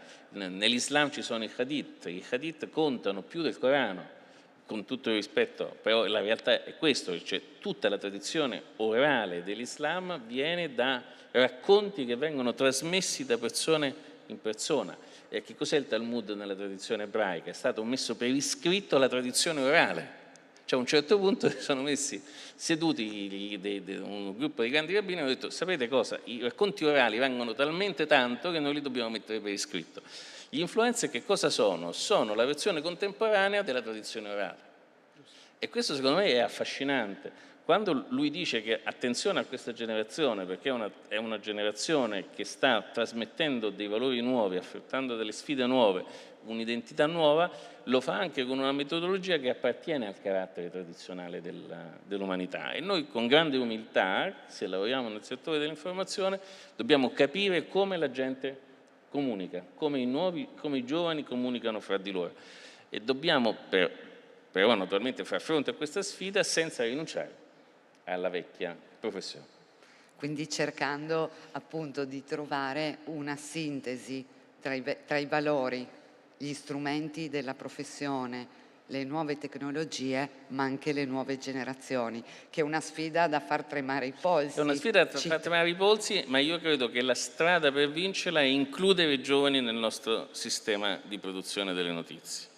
E questo significa in molti casi sfidare anche delle norme vigenti. Faccio un esempio. I veri esperti di social network, cioè le persone che possono aiutare noi giornalisti a posizionare le nostre notizie sui social network, molto spesso sono dei ragazzi che non sono laureati, che sono o ancora al liceo o che stanno iniziando l'università. Ora, secondo la legge italiana, queste persone non le puoi far lavorare. Come fai a fargli un contratto? No? Cioè, i giornalisti per essere assunti devono aver fatto l'esame da giornalista, devono essere laureati, eccetera, eccetera. Allora, come faccio io ad assumere in redazione degli esperti di social network quando so che potrebbero essere dei ragazzi di 15, 16, 17, 18 anni? È una bellissima sfida, no? Sì, il mio più grande esperto è un ragazzetto che ho preso che aveva 17 anni, adesso ce n'ha 19, ed è un talento. Questo è vero. Bisogna dargli fiducia, bisogna inglobarli dentro, e imparare il linguaggio solo se lo inglobi internamente nelle realtà che ci stanno. Poi, come dice Roberta, i media sono fondamentali tutti, quindi non è che bisogna escludere uno o l'altro. A me pure quando c'era l'accordo con Gedi, stavamo chiudendo, gente mi diceva ma non è perché Gedi, e io faccio sempre l'esempio, Bezos che c'ha Amazon, è l'uomo più ricco del mondo, ha comprato i giornali. Cioè, non puoi escluderlo, è fondamentale ogni media. Quel media va associato, poi va preso e spostato in altri ambiti più giovanili, meno di interesse diverso, però i media vanno usati tutti, resteranno tutti, televisione, radio, in declinazioni differenti, ma ci saranno sempre. E come funzionano, scusami, sposto un po' il discorso, ma le academy, cioè come ci entri, come vivi, cos'è? Allora, l'Academy è nata dal desiderio di farla diventare, cioè l'abbiamo preso spunto dall'Academy dalla Disney, cioè il nostro sogno è quello di creare lì dentro, e li prendi sul web perché ormai i cantanti, i più grandi artisti nascono dal web. Ultimo è nato dal web, Ed Sheeran è nato dal web, cioè ormai i cantanti nascono da là e anche tante altre realtà. Quindi l'Academy è una struttura che noi chiamiamo la Stardust House, che è su Monza Brianza di oltre 1800 metri quadrati, che ogni stanza è declinata ad un ambiente creativo, quindi c'è sta la sala Twitch dove fai contenuti per streamare il live, ci sono le stanze Instagram, TikTok, sono poi dei corsi tutti i giorni, i ragazzi vanno a scuola la mattina, finito il pomeriggio fanno corsi di recitazione, inglese, public speaking, dizione, canto, ballo, perché l'idea è quella di far uscire da là i nuovi talenti per la televisione e anche per il giornalismo, perché stanno persone interessate anche a quello, quindi sarebbe bello poi approfondire, magari fare un'academy proprio sul giornalismo come ne parlavamo tempo addietro. Le vediamo delle academy per far venire nuovi talenti, per prenderli giovani, crescerli, modello Disney. Il modello Disney dove nascono i più grandi artisti sono nati da quei modelli, quindi ripercorriamo quello. Adesso ne abbiamo un'altra su Roma che è lo Step 2, che è quello che hanno fatto il percorso il primo anno, il secondo anno è ognuno di loro che ha fatto il percorso del primo anno, abbiamo compreso che tipo di percorso hanno voluto proseguire, quindi chi canto, chi recitazione, chi ballo, così, e ha dei corsi specifici nel secondo anno di Academy e poi faranno i provini tutti i pomeriggi, la mattina corsi e il pomeriggio tutti i casting e provini, perché crediamo che dal web siano i talenti delle nuove generazioni e vogliamo essere noi a lanciarli. Ma tu ti immagini un giornalista influencer? Perché no? Potrebbe funzionare? Sì, assolutamente sì. Cioè, se sei influencer è perché comunque hai un seguito, hai dei seguaci, hai delle persone che ti fidelizzate e quindi ti seguono. Quindi assolutamente sì, ma possono nascere anche tanti influencer dell'informazione, ci stanno influencer di tutti i tipi, noi ce l'abbiamo verticali di ogni genere, c'è stata della pesca, del sub, di qualsiasi genere più sporadico, quindi perché no sull'informazione? Sarebbe bello farlo insieme, individuare dei personaggi giovani che hanno quel carattere, perché puoi diventare un giornalista anche su Twitch. Twitch è una piattaforma di stream e puoi diventare un giornalista che fa i casi in giro per il tuo paese, se devi parlare del tuo paese, della tua città, del tuo quartiere, come i giornali quelli più piccoli di paese o di quartiere oppure di città. Quindi poi possiamo assolutamente farlo, anzi sarebbe molto bello realizzare una cosa del genere. Su questo io sono assolutamente d'accordo e sono convinto che lo sviluppo digitale porterà all'esaltazione del giornalismo locale.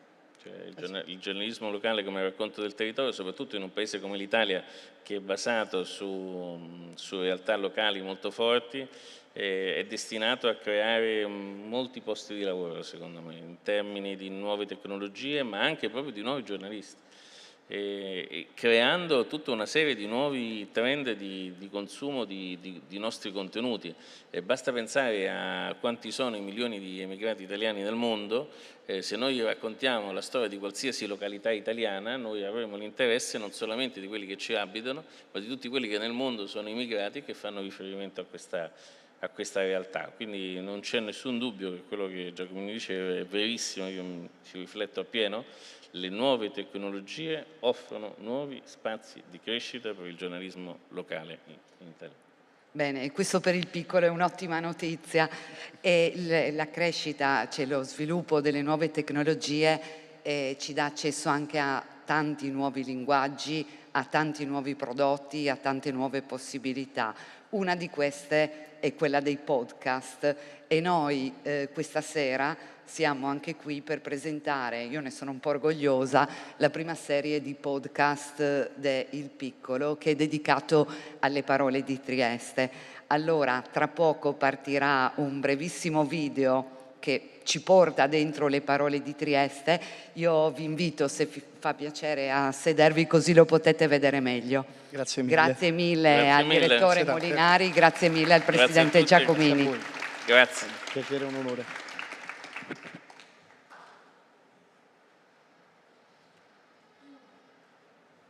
E prego la regia di mandare il trailer.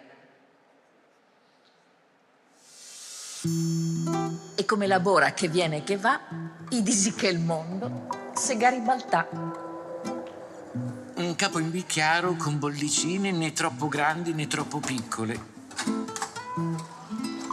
Se non avesse il porto Trieste, non sarebbe Trieste. Vuoi portare la gente a camminare in Carso per una settimana? Ma tu sei matto! Il Pedocin era e resta un bagno tutto per sé, per dirla con Virginia Woolf, al quale però non serve essere ricche per accedervi, basta €1. I sardoni non sono pesci, sono una filosofia di vita. Il mondo si divide tra chi preferisce il branzino al sale e chi i sardoni fritti. Ogni città, figuriamoci una di frontiera, parla con le sue parole. Ma che succede quando 10 scrittori ne adottano una a testa e la fanno diventare protagonista di una storia? Tra gli scappellotti che la Bora rifila a 160 km/h, le mule che si stendono al sole in un bagno vietato agli uomini e i ristoranti che appannano i sardoni da gustare a pranzo o a cena, Trieste si racconta nel suo linguaggio in questo podcast in cui il dialetto è fondamentale, prezioso e inevitabile. Le parole di Trieste è una serie del Piccolo, disponibile su One Podcast e tutte le principali piattaforme. Eccoci. Allora, come avete capito, le protagoniste di questo podcast sono delle parole fortemente identitarie. Io invito a raggiungermi sul palco Anna Zippel, la responsabile dell'area podcast del gruppo Gedi con cui abbiamo realizzato questo prodotto, e lo scrittore Pino Roveredo, che è l'autore del primo racconto che è diventato podcast, che è Bora. Benvenuta Anna.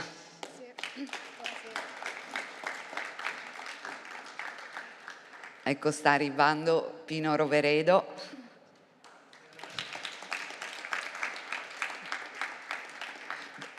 Dove vuoi? Sì. Dove vuoi? Allora, io Pino, se è d'accordo, parto da Anna che mi faccio spiegare che cos'è un podcast, come si fa un podcast e come siamo arrivati alle 10 parole di Trieste. Anche perché io non so cos'è un podcast. È interessante perché ne abbiamo fatto uno da una cosa che ha scritto lei e quindi adesso andremo a fondo. Dunque, allora, un podcast. Podcast è una parola che adesso si sente molto. Ti conviene? Infatti non so. Ecco, scusate. Allora, podcast è una parola che da qualche anno sentirete nominare, immagino anche voi, abbastanza spesso. E che cos'è un podcast? Un podcast è sostanzialmente un contenuto che si può ascoltare. Esistono i podcast, non esiste soltanto un genere di podcast, così come non esiste, diciamo, un solo genere di cinema, no? Quindi abbiamo il cinema thriller, il cinema, le storie d'amore, insomma il podcast può anche avere diversissime declinazioni, ci può essere un podcast da 3 minuti in cui magari un giornalista racconta le principali notizie della giornata, oppure un podcast di 35, 40, 50 minuti a puntate addirittura, in cui si può affrontare delle storie in maniera più narrativa, più d'approfondimento. Per quanto riguarda le parole di Trieste, com'è nata questa serie? Allora, in questo caso la serie è nata, scusate, tra l'altro ci tengo a dirlo, è nata insieme a Omar Monestier, ne abbiamo parlato con lui qualche mese fa e aveva avuto modo anche di ascoltare fortunatamente la puntata, diciamo, il racconto che andiamo a presentare stasera proprio di Pino. E quindi loro sono venuti da noi, appunto noi siamo la struttura digitale di Jedi, ci occupiamo appunto dei podcast e ci hanno raccontato di avere chiesto alla fine del 2021 a 10 autori, a 10 diversi scrittori di raccontare Trieste attraverso 10 parole che la rappresentano. E questi racconti sono stati prima pubblicati in occasione dei 140 anni del Piccolo e sono stati pubblicati sul giornale, sul quotidiano, mi pare uno al mese, giusto? Una volta al mese. E quindi Omar e Roberta poi ci siamo incontrati e abbiamo pensato di trasformare questi racconti in un podcast. E in questo caso chiaramente sono dei racconti già scritti che potrebbero far pensare un po' a degli audiolibri, quindi a una versione letta di qualcosa che esiste, diciamo, in un'altra forma. Però abbiamo cercato di lavorare un po' con gli attori, con le musiche, per trasformarli comunque in qualcosa che acquistasse una terza dimensione, diciamo, rispetto. E quindi che dici? Visto che abbiamo qui l'autore del primo podcast del Piccolo, facciamo partire una piccola clip, un piccolo estratto sui contenuti del podcast. Il titolo è Labora, giusto? Il figlio del vento. Esatto. E il disegno di copertina che vedremo non appena la regia manderà la clip è di Max Calò, perché ogni copertina è stata disegnata da un illustratore di Trieste. Gli abbracci ai liberatori, balli in strada e i canti in gola di una folla felice, momento meraviglioso. Secondo lui, tanti, tutti, la festa più bella del mondo. Trieste italiana. Ma non finiva là, perché mio padre, legandosi a quel periodo, continuava l'esposizione. Infatti, trattando la storia di quell'anno, mi raccontava di quell'altro evento straordinario che toccò la nostra città, e più precisamente mi parlava della Bora. Sì, la famosa Bora del 1954. E come la Bora che viene e che va, i disi che il mondo se Garibaltà.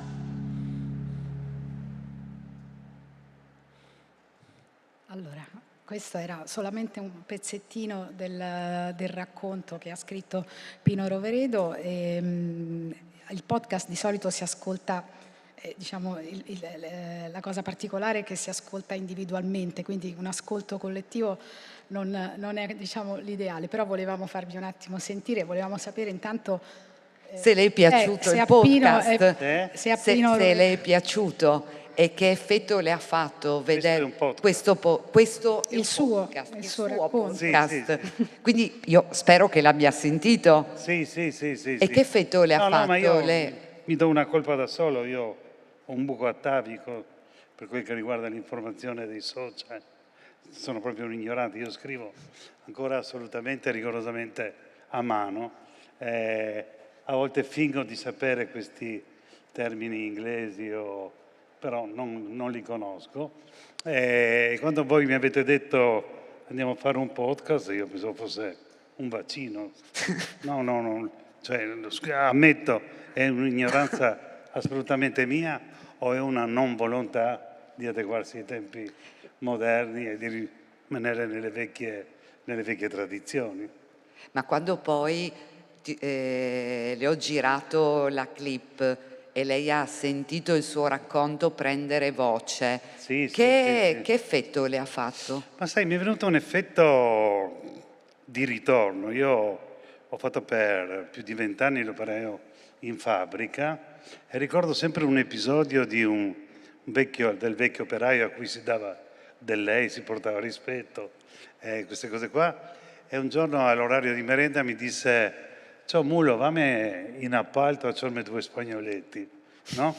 Mi è venuto da piangere questo modo di parlare che l'abbiamo perso. Perciò mi ha fatto un effetto quasi nostalgico, no?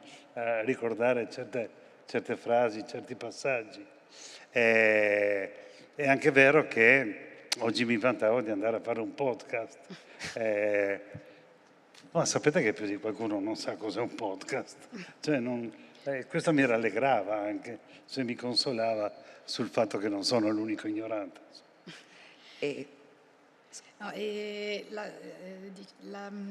Questo podcast noi infatti l'abbiamo costruito partendo dal testo che è rimasto quello, ma abbiamo usato delle voci di attori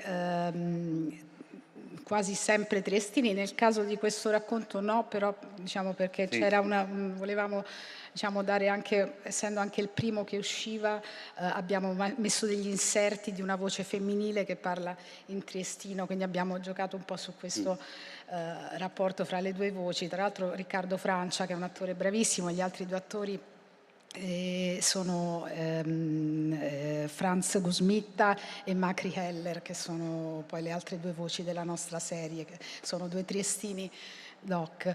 E poi abbiamo aggiunto le musiche, diciamo proprio per cercare, ecco, per me che sono romana è stato un bel tuffo nella vostra lingua, però soprattutto volevo magari iniziare a parlare anche del racconto. Della Bora. Esatto, perché siamo qui. Sì, no, per me uno dei fatti, mi aggiungo, poi parlo della Bora, è che spesso noi triestini litighiamo con verbi e congiuntivi, no? Ed è quasi una bellezza, quasi un marchio di fabbrica. Questo è triestino, no? Per quel che riguarda la Bora è una delle 7 bellezze della nostra città. Io non potrei prescindere di vivere senza la Bora. E questo nonostante io viaggi molto, adesso si riprende a viaggiare, e molta gente dell'Italia dice Trieste no, la Bora, no? Hanno ancora questo concetto che la Bora ti scaraventi in Uganda o in altri posti. Beh, però magari ti fa rovesciare in via Monte San Michele. Assolutamente, mi fa in via Monte San Michele, ma soprattutto non conoscono gli effetti della Bora, no? Gli effetti della Bora sono magia pura, no? Questo cielo grigio, questo inizio di depressione, poi questo scoppio di euforia, il fatto che tu voglia andare in via Mazzini e ti continui a ritrovare in viale D'Annunzio, ma sono tutte piccole, grandi magie che io ho cominciato ad adorare da bambino e tuttora mi diverte. Perciò la Bora è una delle nostre bellezze. Io faccio un esempio, e mi ricordo che te ne parlai l'altro giorno, andai a Cremona a fare una presentazione e l'autista era molto molto afflitto. Dico, succede qualcosa? Non abbiamo più la nebbia, no? Poi la nebbia è un fatto pericoloso anche. Però loro erano talmente convissuto per migliaia di anni con questa nebbia che non c'è più, perciò anche quello che un altro può pensare sia un affatto deleterio e invece un uso, un consumo, è quasi un orgoglio dire noi abbiamo questo. E che poi tu ti definisci proprio in questo podcast, assolutamente, ti definisci figlio della Bora, figlio del vento. Sì, perché? Sì. Perché questa Bora a me mi dà questa strana euforia. Io sento, ma tutti i triestini, ma anche magari non se ne rendono conto, ma sentono l'arrivo della Bora. Inizialmente, come dicevo prima, con queste ombre scure, ma poi con delle ombre assolutamente chiare, limpide, che ti porta anche una carica, cioè se prima sbadigliavi, con la Bora non sbadigli più, ti viene una carica, un'adrenalina stupendi, però bisogna saperla trattare, bisogna saperla usare con discrezione, perché la Bora, come il mare, come sono creature molto permalose, non puoi permetterti di trattarle male perché sennò si arrabbiano. Nel podcast e nel racconto lei dice che ogni città ha la sua storia, ogni città ha il suo equivoco, ma perché la Bora è un equivoco? Cioè, che vuol dire? È un equivoco per chi non la conosce, non assolutamente. Noi poi, molta gente è arrivata qua ed è arrivata durante il periodo della Bora, no? Che sfiga la Bora. No, poi alla fine provano delle emozioni che non provi, perché noi vedono il triestino che affrontano il lavoro in una maniera assolutamente diversa, non timorosa, non paurosa, ma come un fatto assolutamente normale. Anzi, ho detto, elabora. Ci preoccupiamo se non arriva la Bora, insomma, no? A volte la Bora è arrivata in aprile, questo fa sì che dimostri anche lo scombussolamento dell'atmosfera, dell'era che viviamo adesso. Tu nel podcast, ormai l'abbiamo sdoganato come termine, e racconti di quando la Bora si unisce al mare. Parli di amplesso meteorologico, che è un termine, che è un termine bellissimo. Ecco, cosa succede quando la Bora si unisce al mare? Prima si guardano di brutto, no? Su chi è più grigio, su chi è più scosso, su chi è più mosso. Poi alla fine, ma questa è una mia, non è una fantasia, è un piacere che mi conservo, arriva questo ballo tra Bora e mare, che scatena, ripeto, tutti gli umori o tutti i nervi viventi. Non a caso la Bora entra in molte attività nella nostra città. Vedi il porto, vedi purtroppo anche l'edilizia, vedi tante altre cose, però è una cosa che abbiamo sempre convissuto.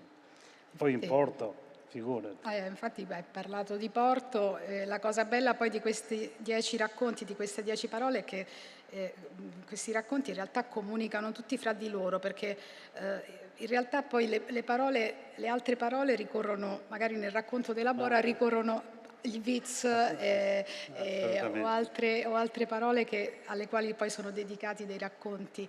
E un altro racconto che è uscito proprio insieme a quello della Bora in questi giorni è quello sul porto, no?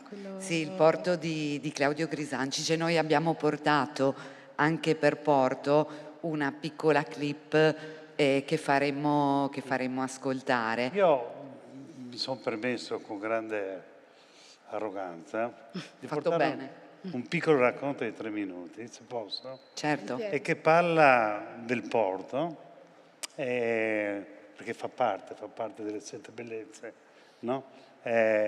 ed è un racconto che usa un dialetto, io non credo che qua siamo tutti triestini. Siamo tutti triestini? Uno? Boh, quell'uno traducerà le parole strette triestine, però il dialetto triestino è proprio un modo di fare, come lavoro, un modo di vivere. E questo è un racconto che io tratto da un libro stupendo che si chiama Portualini Belli, che parla anche del tempo della Bora o di queste cose qua, e di Nuccio Furlani, che era presidente di una cooperativa e conviveva con gli operai del porto e ha mantenuto questo dialetto a volte anche stretto di come viveva un portuale, soprattutto quando c'era freddo o quando c'era la Bora. Dura veramente 3 minuti. No, non prendete... Allora, il titolo... Ascoltiamo il racconto e poi lanciamo, la clip e poi tutti con il brindisi. Queste sono tutte storie vere, anche se sembrano un po' fantasiose, ma sono storie assolutamente vere di persone che hanno lavorato con Nuccio Furlani, che faceva appunto il presidente. Questo si chiama Un viaggio con Ninni Zata. Zata è la scarpa, insomma, il piede, no? Allora, per contare solo un poco di Ninni Zata, bastassi scrivere un book tipo Via col vento, ma una ve la conto anche se devo pitturarla in furia. Sto Nini, un tocco de uomo, caponave, esperto del suo lavoro, ma che de anni dentro, che ne aveva 20, e che aveva anche un problema de pie 54, un pataflus totale. Ecco, da quanto è brevemente esposto ne deriva il soprannome. Stonini era un furbo de prima, lento in manovra, ma con una velocità di pensiero e parola da non credere. Egli era amico di tutti e tutti lo conosceva, comandanti greghi, norvegini, tedeschi, italiani, ma soprattutto coghi e cambuseri di tutte le razze. Se capita che un sabato verso le 11 lo intivo proprio mentre che stavo per montare in auto. Se era contenti perché dentro se che avevamo di sbrata presto e al giorno trio non era lavoro, una domenica libera, ogni tanto che voleva. Ciao, te mi porti fuori, con andare dei conoscenti in via Marconi. Volentieri, Sionini, la s'accomodi e che faccio per verde la portiera davanti. Volentieri, Sionini, la s'accomodi che la faccia venire dalla porta davanti. Niet, el me fa. Davanti 60 dirigenti democratici. Mi sono passeggero da prima e mi sento da ora. Nini, mi era venuto qualche dubbio. Non sarà mica a carico del muff, no? Vai tranquillo, con solo mezzo coniglio rosto che mi cade il capococo ungherese, roba speciale. E adesso stai attenti perché per contarla o leggerla si sta 50 volte di più di come che l'aziendata.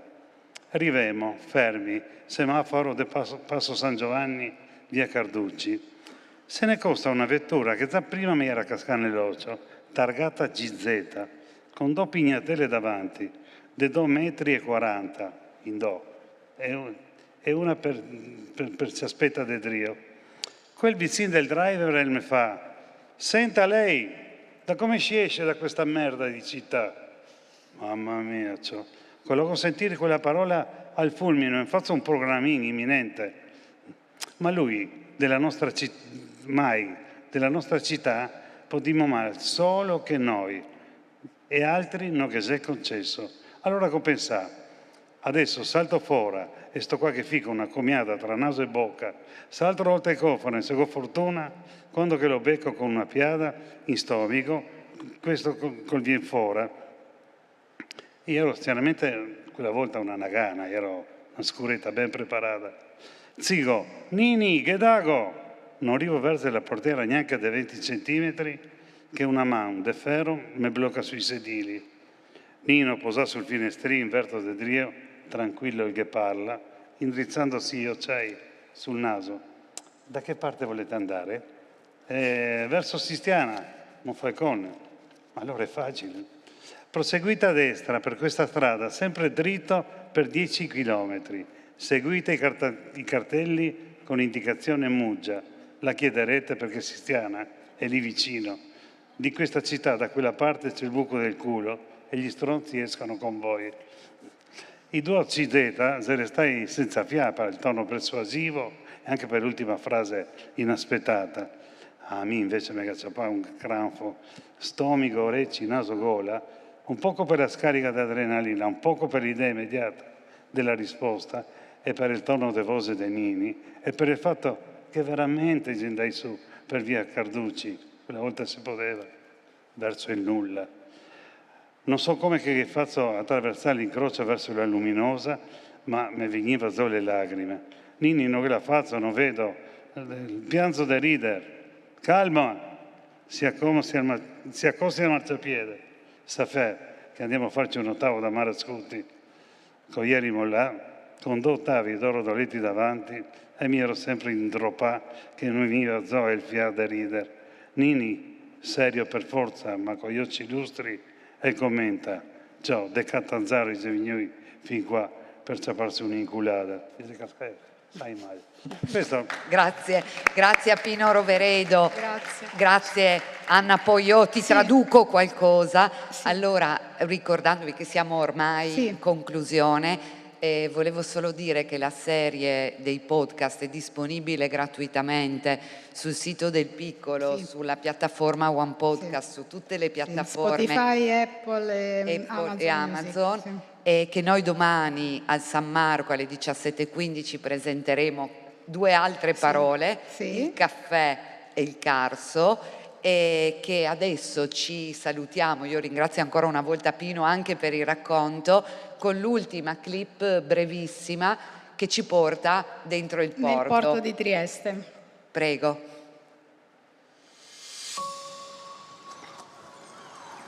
Se non avesse il porto Trieste, non sarebbe Trieste. Trieste è il suo porto, punto e basta.